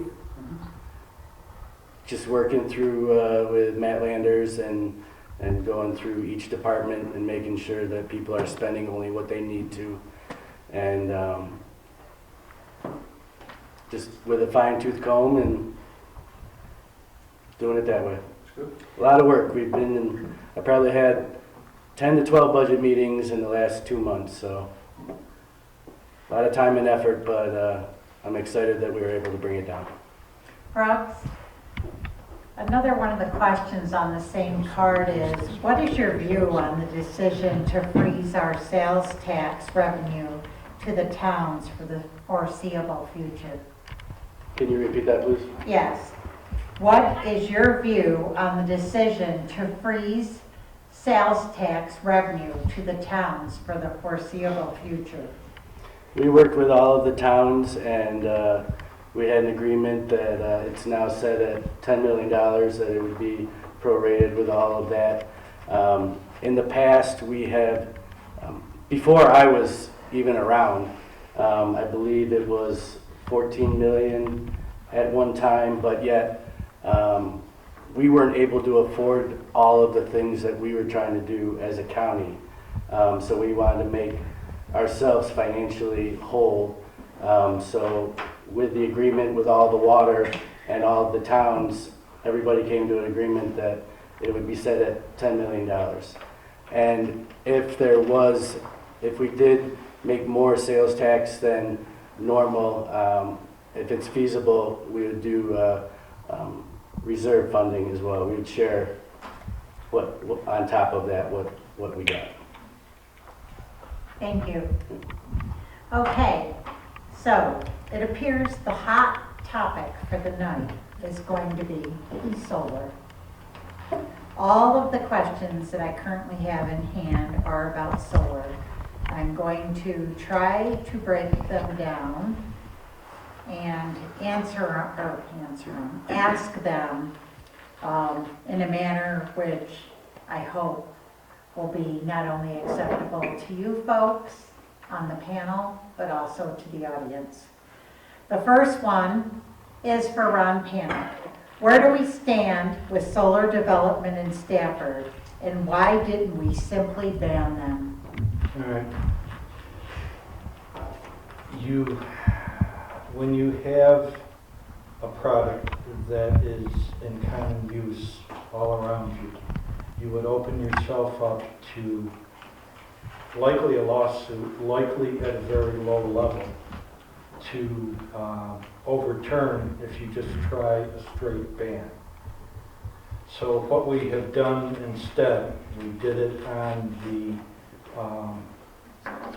wind turbines, and we did it again on solar, is we had a citizens group do the research and took that research and took the areas that were in question and incorporated them into our law. So what we did is we have limited the where you can put solar panels to commercial property, whereas most of the towns that are, especially the ones under the big wires, they are allowing it on agricultural property. We are also have a section where if you're within 2,500 feet of a solar farm, that solar farm has to guarantee, you have to apply, and that solar farm has to come to an agreement with you that they'll guarantee the value of your house. Both of those, one, we met with one that had a interest and wanted our law explained to them, and we ran over those two items. And that was the one that may end up behind the Stafford Country Club. They kept they kept inquiring if what we were trying to do was zone them out completely, because then you instantly get into the case where they'll haul you into court because you're trying to ban something that's in common use. And we said no. The two things we really pushed on, and we explained it to the other guy that showed up here, he was a Mr. Huntington. He was the latest one to visit. We said that there's a couple of things we don't want. We don't want somebody to be boxed in by solar panels. And what we don't want is somebody to be have their home all of their lives, and all of a sudden a solar farm shows up next to them and kills the value of their house. That's why we had those two provisions in the law. Now we have other provisions that basically would kick in if our seeker says that there are any risks to health and safety by these panels. And that's one of the things we're going to have to go immediately into. It appears that this BW Solar, and Dan Huntington was the guy that came in, they're claiming that our setbacks and our guarantee provision may not allow them to develop. The setbacks, we have to listen to what they have to say. Zoning is never 100% final. Rarely can you ban something completely. Rarely can you push it out with setbacks. The other thing, they don't agree with the residential guarantee program. Now, one of the things that's unique about theirs is that some of the homes that are the closest are on the other side of the railroad tracks. You would have, if the onus is on the homeowner to demonstrate that he lost value. So it would be tough to say that you're losing value if you can't see the panels, even if you're within 2,500 feet. So as a board, we thought our law is fair. Now that's really the extent of what I want to cover on solar panels, because don't forget, we're right in the midst of negotiating with them. But let me give you an example from when we did wind turbine zoning. Again, we had a study group, we had issues with them wanting to develop property from, they wanted to use your land as part of their setback, so they wanted setbacks that were from your foundation, not from your property line. The group next to that, one of the things we did was we based the setbacks on the size of the fan. And when you look at it, we had picked up on a study that talked about blade throw. That's when, and these turbines do it, a blade will separate and it'll literally throw it. Now, you're not talking about a little chunk of bamboo from a fan getting thrown at you. You're talking about something that's about 50 tons coming at you, and they can go quite a distance. So we found the study. The group had, I remember Joe McGee was on it. He ran the numbers on it. He agreed that that was the case, that you would have blade throw like that. And we set the setbacks as a multiple of the fan size, and consequently there were very few places you could put these in Stafford, and that's how you normally go about it. It is not a complete ban, but you use your evidence from your studies to write your law in a way that protects your homeowners. I know some people have interrupted, and I'm going to interrupt. Now, you know, and I know, that we did studies here that show that electromagnetic energy goes to the path of least resistance, and it can go more than a mile. So we have evidence that harm will come to humans and animals just from the electromagnetic energy. And that's So why, why are we and not that's, getting more about that? and that's why we need the group as part of our secret. The group one? The study group that established it. Well, no one mentioned that the study group should be a part of the secret. Well, I did 6 months ago. I don't think so, no. And if you were, We were. you- are you telling me as chairman of the group that you told me I had to do something and you've not been in contact with me about that at all, and this whole thing is going through? Because we just now had an application, 6 months ago, I said, if we get an application, we should have the study group as part of our secret. So, is that going to happen soon? First, we need an application, then you do a secret. You just said you were Secret is very negotiating. late, we should be, They're inquiring on what our laws are. Okay, when you said negotiate, I automatically assume it's money, so I don't know if that's, that's correct. you know. I think we shouldn't discuss this any further. So when you start negotiating with these guys, how does that factor into our taxes? Again, there you have two choices. You can either tax them, or you can have a pilot. I just attended a seminar today where the state in 2021 has changed how you go about taxing. It's no longer a cost basis of what the equipment is on the property. It is a discounted cash flow on what their earnings are from the solar farm. And again, when you're talking 10 to 13% on the discounted cash flow, basically what you're saying, here's a simple way of explaining discounted cash flow. What dollar amount using a 13% growth formula will yield me the same payment schedule as the solar farms will earn. So then you discount it back. So that means you take 25 years and you say, well, I can go back, 13% means you're at 83%, at 87%. 13% more says that you're 74. Do that 24 times, and that's how, 25 times, that's how much your cash flow is worth, which mainly means nothing.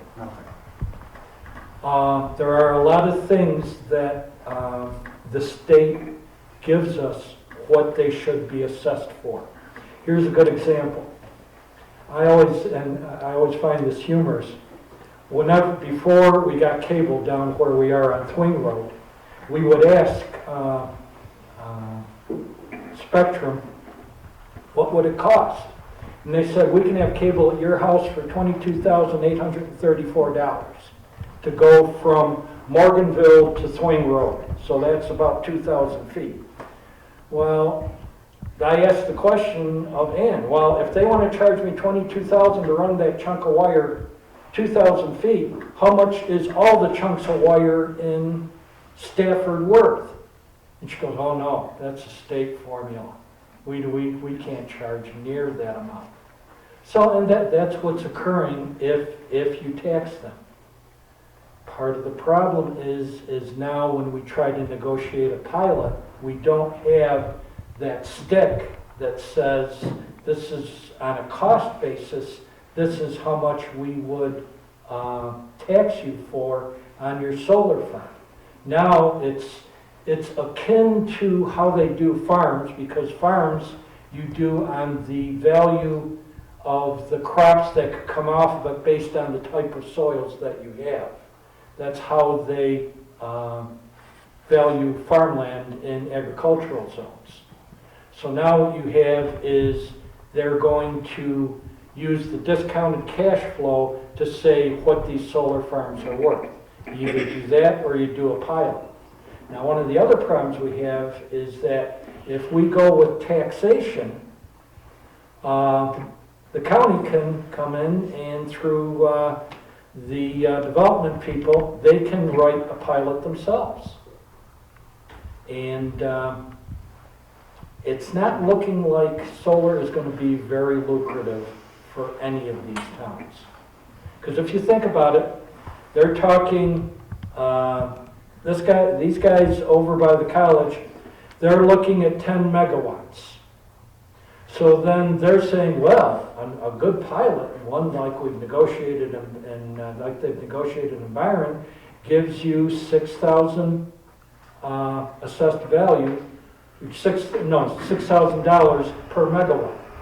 So that means that entire solar farm will give us 60,000 in taxes. Is it worth it? It sounds like the only person who's going to make any money here is the person who owns the land that's selling to the solar farmer. Because Yes. the issue that I have is that I had guys in my backyard about 2 weeks ago, and I didn't know who they were. Apparently they're looking to put an easement in, and I'm like, they're gonna put an easement in right there? Like literally at the end of my property line? None of it's making any sense. I mean... Where do you live, can I ask? On Main Road. On Route 5? And I guess my frustration level is that I didn't know that there was an application at this point. I think the last time... There actually isn't. Oh, there isn't? There is no application for the property on, near Route 5 behind the golf course. And that one's looking to be a big one though, right? That's not They're looking at 10. they're looking at 20 megawatts there. What it's based on, it's all based on line size. That's why you look at Alabama, Elba, Byron, they're talking 2,000 acres, 3,000 acres Alabama, 2,000 acres Oakfield, Elba, 2,000 acres Byron. We're talking here 20 megawatts, which is probably 400 acres, and 10 megawatts, which is probably 200 acres. One of the things that I was surprised, because if you're 20 megawatts, you just go a little bit bigger, and us locals are out of it. Then you're dealing strictly with the state. If you go over 25 megawatts, the state takes over citing it. But according to these people, and I'm surprised they gave up this information, is the lines are limited. They can't go to 25 megawatts because the lines won't handle it. These guys can't go above 10 megawatts because the lines won't handle it. Why don't we have another meeting on this subject in a month or so and get it all out in the town? Well, I'd like to know, I mean, from me personally, I'd like to know where your position is on this solar thing, and what Kathy's position is, and Jim's position on it. Thank you. I'd really like to know how you feel about it and what you plan on doing to fight it or to embrace it. I just want to know where your position is, because I think it's important for somebody who just moved to the town to realize, you know, that they're going to build a solar farm in your backyard, that you want somebody on your side. All right.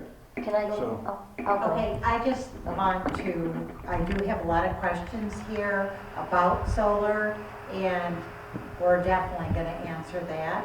I just want to read these, and then I think the discussion can continue.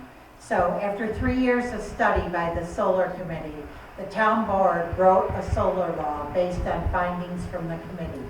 The law was written to protect the citizens of the town. Mr. Panick, you claim to have written the law. Mr. Deason, you helped to write the law. And Mrs. Worthington, you say you are against solar. Will you uphold the solar law as it is written to protect the residents of our town? And what can you do against the pressure being brought on by solar companies? How can the town solar law protect us residents? Now, don't answer just yet. I can go back and review that. Next one. Do you think our solar law words are strong enough to keep solar out of Stafford? Why or why not? And then, solar seems to be back as a town issue. We were told by town board that our solar law was solid. If elected, how will you vote on rezoning and special use permits, regardless of the size or location of the solar project? So there's a couple there. Could I? No, wait a minute. I'm just gonna, No, Let her get it Let all. me well, you gotta be careful here because what you just mentioned, if we answer that, we can be sued because we would be deciding in advance how this law is enforced. Please don't put us in that position. Well, if she's not doing that, Ron, Of somebody. the questions are, you These can't, were questions Somebody from- asked the question. Yes. And we From don't the have audience. you, have you answer it? You and then the other answer thing it. is, what do you think needs to be done to keep solar out of Stafford? How do you plan to buck this state and stop solar in our town? Where do you stand on the solar farm being proposed right near the golf course? Brooks is involved in here. We need to know what your stance is on solar. And is it possible to stop the Stafford solar law as our town boards are already discussing and meeting with most of townspeople knowing, without most of townspeople knowing that this is happening, that the town board is already discussing and meeting with solar companies. And last but not least, with the solar comes I'm sorry, I'm gonna say this is a question. Is Jerry Wood, the zoning officer, in conflict of interest for being in contact with the solar companies and on the behalf of his family being allowed to have solar, should he recuse? So, wherever you would like to begin, I would like to hear the answers to, first of all, where are we? What are we going to do? What can be done? And if you don't want to answer a particular question, then excuse yourself from it, and that's perfectly I fine. can answer them all. Well, I mean, anything where you felt like you're gonna be sued, I don't. That's what you have to be careful of. I can cover what the intent of Right, the law was. okay, I'm not going to discuss any strategy because we have to at least listen to what they have to say. Should the town hire an attorney? Town has an attorney. The town, if they turn in their application, has the solar company pay for both the engineering and the legal aspects of them trying to develop it. That's what's in our law. All right, let's go with the first, and it sounds like your most controversial portion of your question. We always try to hire local people for local jobs. So you are always going to run into the fact that if you hire a local building inspector, that he could build a house, his family could build his house, his family could build a farm, his family could build a solar farm. That is a risk that you take when you try to have local people do local jobs. Now, conflict of interest is, we like to throw that at everything, where if somebody knows somebody else, well, that's conflict of interest. It is a conflict of interest if you will materially benefit through your decisions in town government. So is there a rule about the family? I mean, somebody brought that up. Is there Yeah, a rule that's- about that person and that family? So just say A that, single person. yeah, the You seem to family know has about that been in rule. contact, or that they were being in contact with the solar company on behalf of his family, and they're being allowed to have solar, should he? I think there's something called the, that look, but what is the word I'm looking for? The look of conflict of interest, not just conflict of interest. That might be what that. What is Right the word I'm right now, looking there for? is nothing, at this very moment, there is no application, there is no building going on. Jerry does not control our acceptance of an application. He does not control our writing of the seeker. It's at the point where his duties would, his duties would interfere, or his duties would have the ability to make it easier for his family, that you have to be careful of. I remember And the word what- now. Appearance Yeah. of conflict of interest. So for those particular items, we may have to hire somebody else. But don't forget, the way this is set up, they pay for what we do. All right, so that's right now, I don't see Jerry as having a conflict at this point, because we don't even have an application at this point, but we are going to be sensitive to the issue. Okay, do you think that our solar law is strong enough Well, to keep solar out of Stafford? If so, why? If not, why? All right, let's go back to other desires to change the zoning of property. We've had people wanting to change ag to commercial. And if you look at our comprehensive plan tells us that we are supposed to minimize the amount of conversion of prime farmland.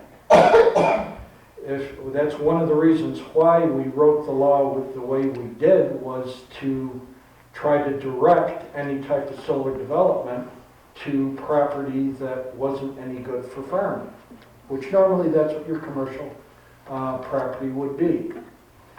Now, after we passed our law, Leroy asked for a copy of our law. And they did. I can't say anything more than I know they incorporated the commercial property in their law. And they already have turned down a solar farm in Leroy. So the law, as we wrote it, has the pieces to direct solar development either in or out of our town. But it's going to be, how do we handle if the application for zoning, for a zoning change, or how do we handle that they already have zoning, like they do next to GCC, for commercial property. But again, we cannot, we have to at least listen to what they have to say on setbacks. We do not have to listen to what they have to say about the guarantee program. Kathy, do you Yeah. think it's possible to stop the Stafford solar law? As our I hope town it's boards- possible. I've read that solar law several times, and it is a good law, and I think it has a lot of good points in it. The way I see it is, we need not to rezone, but, Ron, correct me if I'm wrong, I thought it had to be zoned industrial.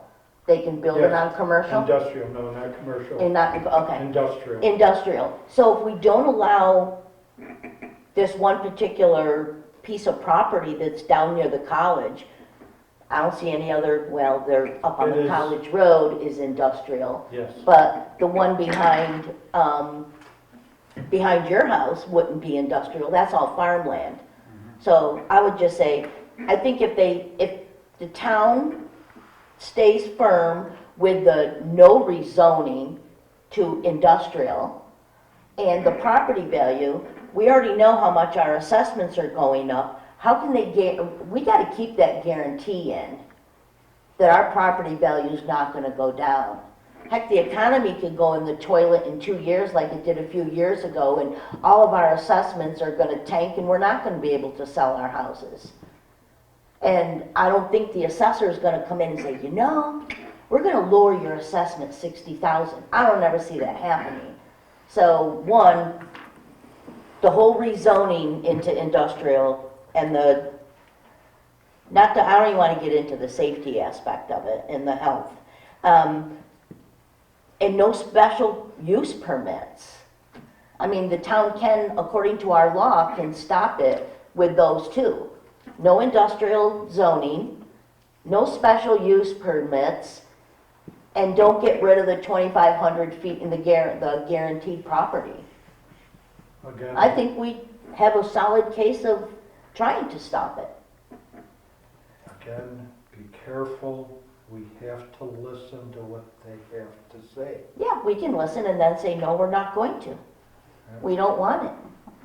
Jim? I think it's fairly Yeah, but easy. as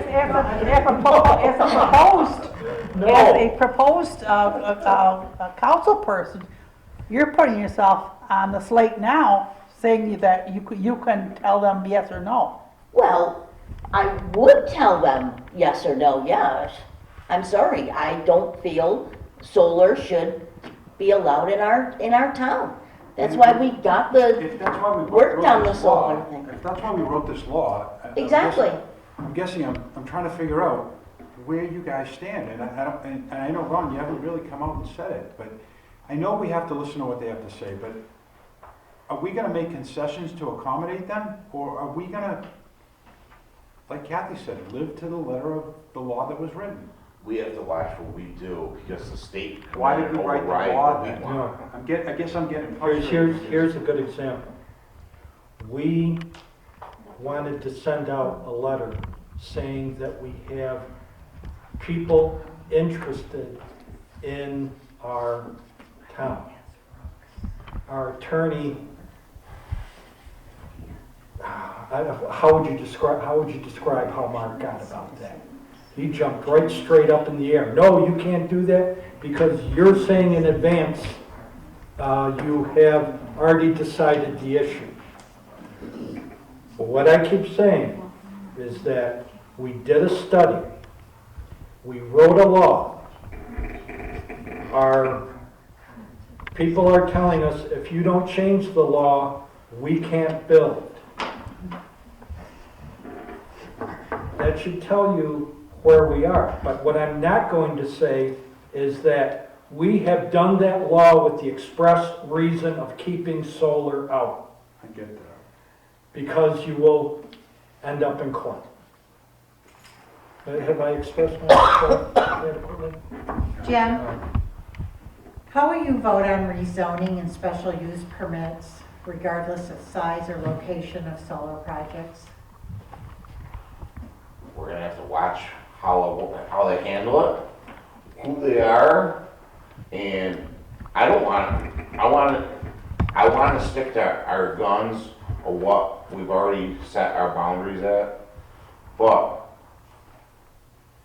if the state comes in and says something that they can overtake us on, what are we gonna do at that point? We gotta, put our feet down, but. Well, so far we're not at that. If we have a 20 mega and a 10, we're not over the 25, so the state can't come in, right? Wasn't that the? It's based on line capacity, and right now, these guys are stuck with us. So far. Brooks, what is your stance on solar in Stafford? I also deal with the Genesee County and the EDC in the town of Batavia. There has been a lot of solar going up in the town of Batavia, and they stopped that to do a memorandum and just to make sure everything was correct and everything, and they hired an attorney to see how it's actually benefiting the town of Batavia in order to do that. But as for Stafford, it's actually, I trust what the planning board does. I trust what the town board does. It's not my call as a county legislator to tell Stafford what to do with the solar system, but I do believe that Neighbors should definitely have input and they should be listened to during the solar. So that's what I have to say. Okay. All right. I think we're gonna cut out solar right now. We're just gonna stop talking about it because it's too vast. There's just too much. Maybe you're gonna have a special meeting called to order just to talk about solar, especially if you folks are entertaining solar companies. Again,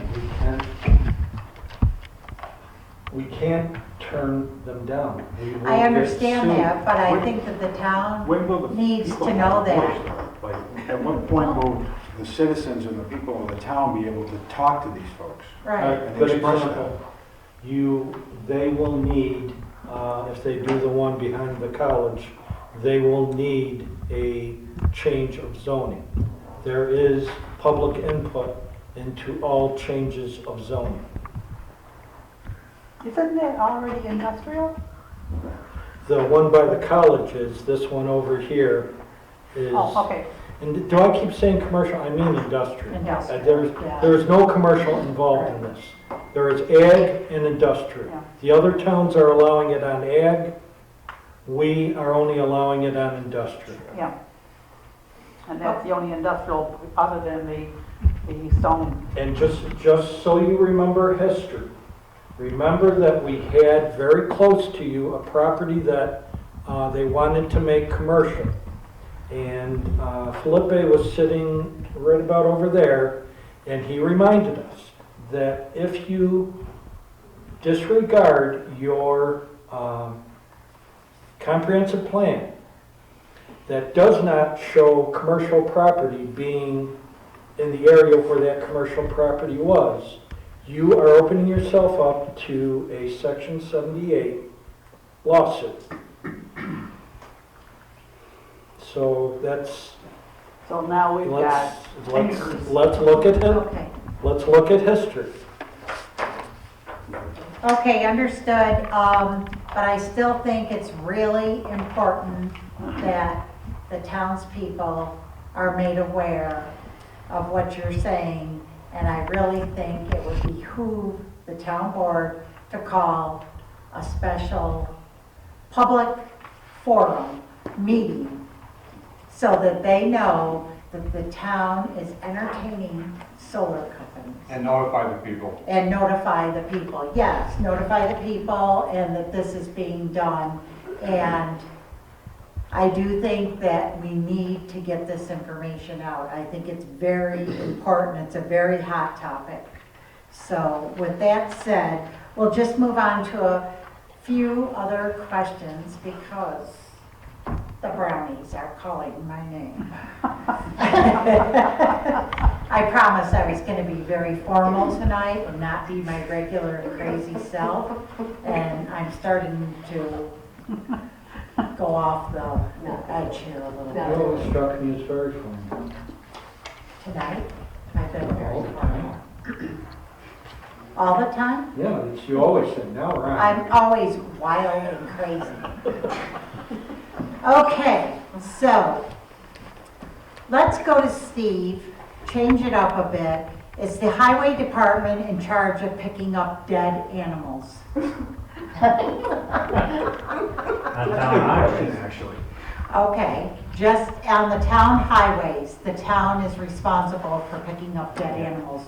Do you pick up dead deer? on town highways. Got it, okay, You need to call the sheriff dispatch. right, They have a map up there, not that they look at it. You know, if it's town road, county road, or state road. okay, Then they notify us, we okay. pick it So up. it's not like you drive up and down the road and you just pick up No, we ones don't that you're do a responsible daily for? patrol. Or if you see one, would you Right. pick it up or do you have Yeah, to I mean, wait? we've picked up deer on county roads, just Okay, because they right, won't ever get to it. right, So, okay. Steve, I got a skunk in front of my house. Oh, I should there's a come cat in. up there too, so. This is how weird I love But this. it's, I do. there's a disconnect at the sheriff office. So. Does it smell, the skunk? Oh, it's brutal. Oh, darn it. Anymore. Because this is a very weird thing, and I just so you know that I am weird. Ever since I was a little girl, I love the smell of a skunk. It smells like fresh coffee to me. Come on over. I know it's weird, but when I go down the road and I see a skunk dead in the road and I pass it, I'm so disappointed when I can't smell it. I know it's weird, but it's true. It smells like coffee. It smells like fresh. I don't want to drink your coffee. Think about it sometimes when you're brewing coffee. It does smell a skunk. Okay, so we answered that question about dead animals. When you sell equipment that you no longer need, where does the money go? Back to your budget or to a town fund? Goes back into the general fund, which then is used for other. Okay, fair enough. Okay, Barb, what's your plan to turn around the clerk's office and have you formalized it? Yes, I have formalized it. To turn it around, I am going to organize it and get things in order, well, I said that, in order, and get it readily available so that when you come to the desk and you say, well, I need such and such, I'll be able to get my hands on it right away in an efficient manner. So when I need 4 license for my dogs, it's not going to take an hour and 45 minutes? Oh, no. Oh, okay. Just checking. I did have that happen. Oh, no, I do it in Byron, and Okay, good.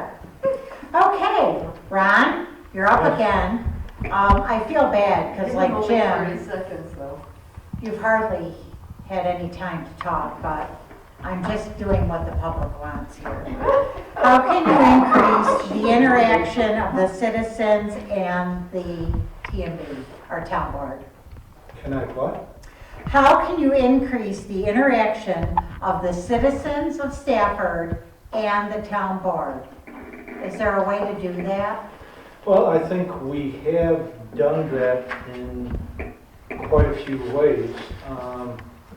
If you look at our use of study groups, rather than going through an attorney, which some towns do, to come up with their laws, we have citizens that do the research for us, and then they provide a report, and then we're able to take that and construct that into a law.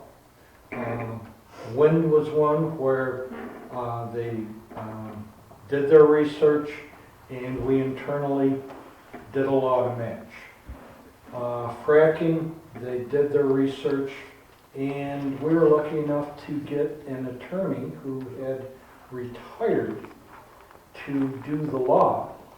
And you go with each of those groups, you get more and more people involved that understand how town government works.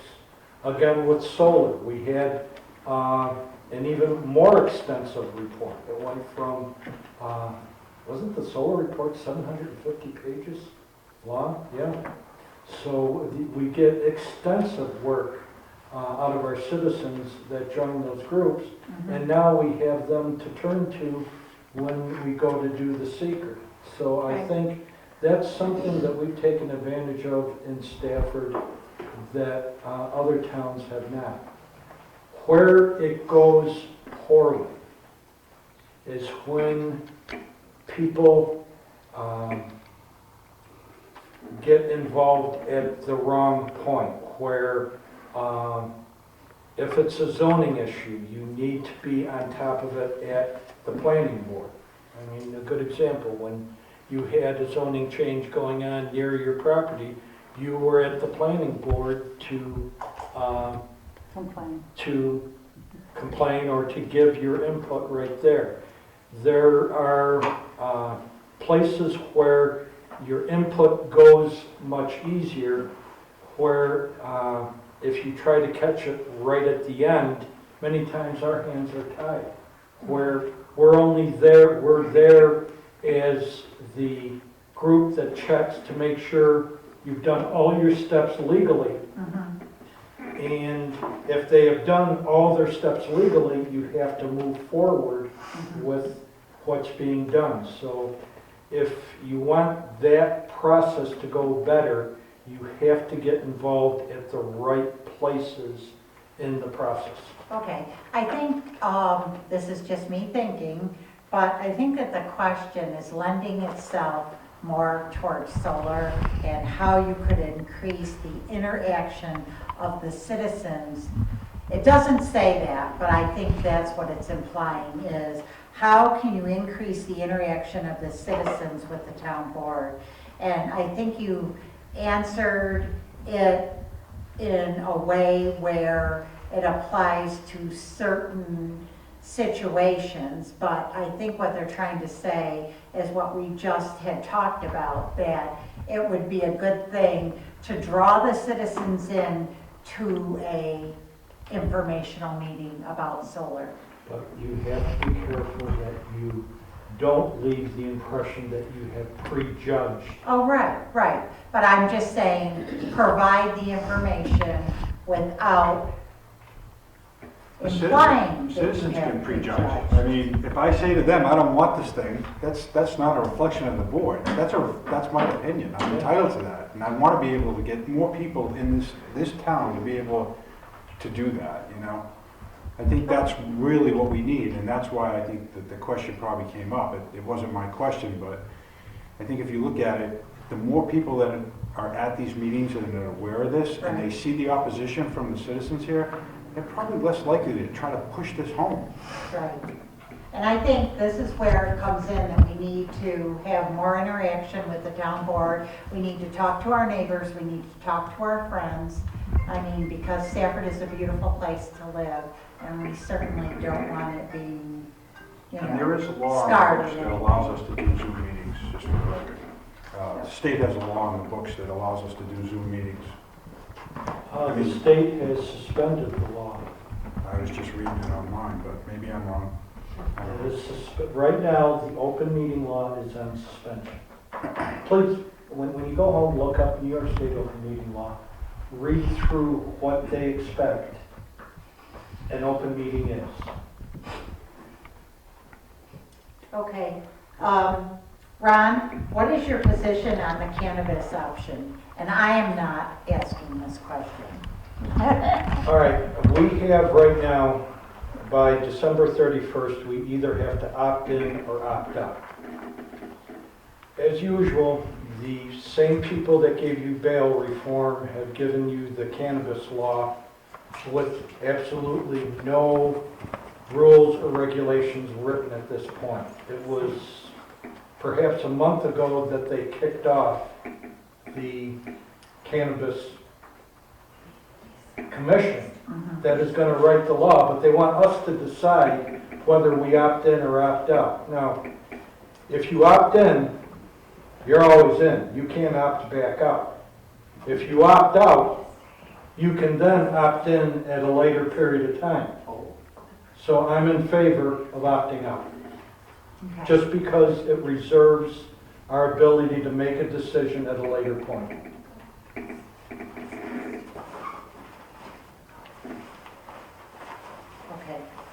Okay, let's see. There's a few other questions here, and I think that we're well aware, again, these were both for Ron. What would you change about Stafford, and what do you believe you have accomplished? And if you feel you want to answer that, fine. Sure. I know we've run an hour over, and for that I apologize, but I think we've had some good questions and answers going on here. Like I said, one of the things that's very telling is that our booster group is actually named itself a preservation group. And that's because we like things the way they are. Right. But we need to look at what are the opportunities for us to get better. So, and we need to expand that same core group. I mean, you're looking at the core group right here. Right. and it needs to be bigger. Right. All right, what do I feel my accomplishments are? I think that over the 16 years, I have provided well-founded research. I normally don't go into a situation without knowing what the consequences of it will be. I have been able to provide zoning laws that go well with what our study groups have done, because I've paid attention to the study groups, and I think I can do more of that as we go on. Thank you. Thanks very much. Okay. I do have a few other questions here, and they're all addressed to Kathy. Basically, what I'm looking at is, well, there is one in here for Ron. Basically, what it is it's asking positions on the American Recovery Plan monies, and the one to Kathy specifically says that on your Facebook page on September 27, you wanted to spend $3,000 to hire a consultant to advise how to spend American Rescue Plan money. Since the town board wants to replace lost income with these funds to prevent raising the difference in taxes, why would you want to spend the money on a consultant? Well, I think the consultant isn't to tell us how to spend it. It's their experience on how to spend it wisely and to streamline it. Now, I understand we have a couple girls that do our accounting for the town, and they can do that, but I don't know the ladies, so I don't know if they're up on it, but a consultant, I think, would have more experience in it. And just to go along with that, it also said that you want to use American Rescue Plan dollars to reward those that worked during the pandemic. Since no office in the town shut down during the pandemic, what is your specific plan to distribute the money, and why do you deny raises but want bonuses? Well, if we're in a pandemic and we're trying not to raise taxes, which I think everyone doesn't want to see their taxes raised, the American Rescue Plan, I did a Zoom meeting with this, and part of it was what you can use it for and what you can't. Now, to give a raise, you're giving them that raise and it's going to stay there forever. It's going to go year after year after year. If you give it to them as a thank you for working through the pandemic, then, or don't give it to them. You keep it for something else.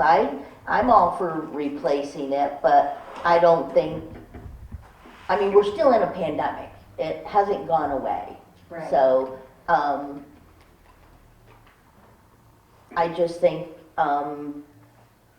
raises should be looked at. Okay. All right. So, now the questioning is complete. I'm sorry I wasn't able to ask every single question. Some of them were very similar, and I didn't give Ron a chance to answer what you would do with the American recovery monies, but it's okay. I'm good with it if you're good with it. 10 seconds. Go ahead. I'll use it against lost revenue. Okay, thank you. So now, thank you for that 10 seconds. The questioning is complete, and we're going to give each candidate an opportunity to make a summary statement. And just summarize, however you want to do it on either questions that came to you tonight or just your summary of what you're going to bring to the table if you're elected. And we're going to start with Barb again. As town clerk, I intend my plan is to streamline the hours, the office, make it more efficient, friendly, and I will bring the taxes back as a service that everybody has missed, and do everything in an efficient manner. Steve? Yeah, I look forward to doing another 4 years and a good job, and I'm just gonna say these last couple of years with the town clerk, I've heard some complaints, and I'm gonna say this again, if you have a highway issue, you need to get a hold of me. You know, either email me, text me, call me. Communication gets lost in this building. You still have your telephone number in the book? Somewhere. He's got a best phone in his yard, he wants to take care of. So, but yeah, if you got an issue, just call me. Whether you live on a county road or state road, I'll try to lead you in the right direction. I'm hoping when Barb gets going, I mean, we'll have communication back and forth again on a daily basis. Good. So we can, you know, put the fires out as they come. Okay, Ron? All right. Just as my goal as an engineering manager was to never have a recall, my goal as a town board member is to never have a lawsuit when we can very straightforward handle things to prevent that type of problem. So what that means is that we need to do all the things we can to have order in our town, meaning zoning laws that protect our citizens. We just recently got done with a handbook so that some of the questions that are raised about how employee items and time off and advancement are handled are put in order. And I think if I'm reelected for another term, then we can continue to move along on that path. So that's my goal. And you can tell by the way I've answered those questions is Definitely. do not drag us into something we don't have to be in. Right. Okay. Jim? If elected, I want to put common sense first. I want to work with 4 great guys on the board that I have great passion for, that have lots of years of experience. I'm still learning. I don't know everything on water districts. Solar, we're still working on. I want to work with them on it. I've been on it from the very beginning. Well, close to the beginning, because I stepped in part of the term, but I want to keep forward with it, and I enjoy working with the townspeople, and I'll try to put their interests first. Okay, thank you. Kathy? Well, if I get your write-in vote, which is the important part of the election for me anyways, I hope I can just I'm willing to work with the town board. I commend Steve. I would have to say he is probably the most receptive in returning phone calls and issues. He replies to me in a timely manner. Love the way how he does budgets and explains what he's buying, what he's selling and stuff, so commend him. So please keep my road plowed this year. I will be home this winter, so I do need to get out of my driveway. Don't plow me in. I hope to bring more communication to the taxpayers and transparency and just, I know I'll be the new person on the block, but willing to work and research things out. Okay, thank you. Brooks? Yeah, 10 years ago, I lived in the city of Batavia and joined the Republican committee. And I was on there for about 2 years, and I ran for at-large city council, and I won that. And due to running in the middle of a term, I had to run for that office 3 times in a row, and I won every time. And I enjoyed my time there, and I was city council president for 2 years as well. After about 5 years, I moved out to the town of Batavia, into my grandpa's house out on Bank Street Road. And this time came up where Andrew Young decided he wanted to go in a different direction. I threw my hat into the ring and I was chosen. And due to it being, once again, in the middle of a term, I have to run again right away. But I'm used to that. I enjoy meeting new people, and like I said, I'm transparent. I listen to people. I work well with others, and I'm a team player and willing to represent you and care about my community. Great, thanks so much. Okay, I want to thank all of the candidates for coming this evening. It really means a lot, and I feel as though you've all done your due diligence tonight. Thanks, guys and girl. And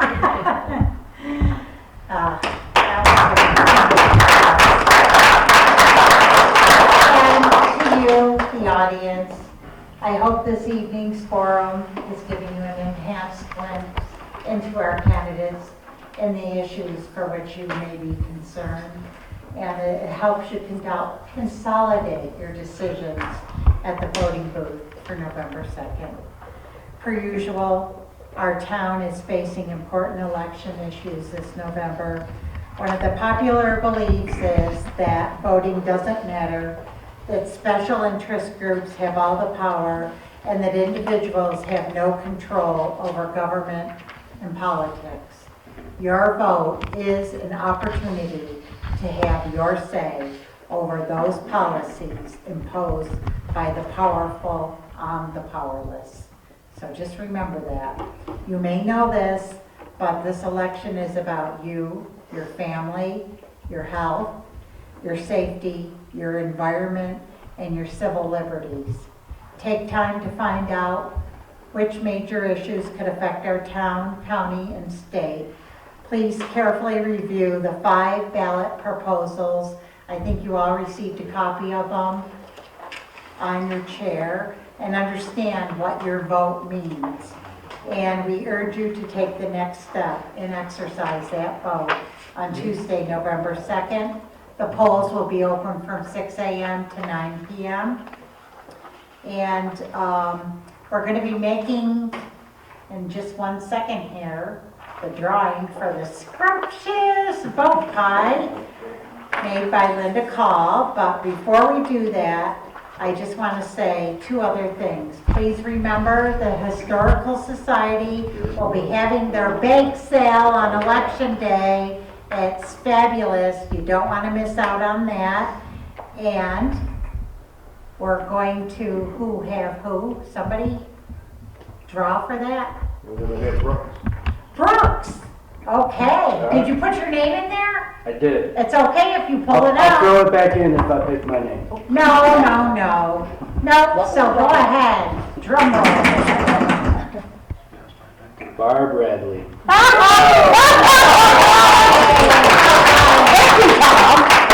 I am going to say it now. This makes up for an error. Oh, no. That's almost as bad as That's that. It doesn't make a point on Okay, and everybody please stay for refreshments and wonderful conversation if you have any left in you with the candidates, friends, and neighbors. And most important, I thank everyone for attending this evening. It was important, and I hope it was to you.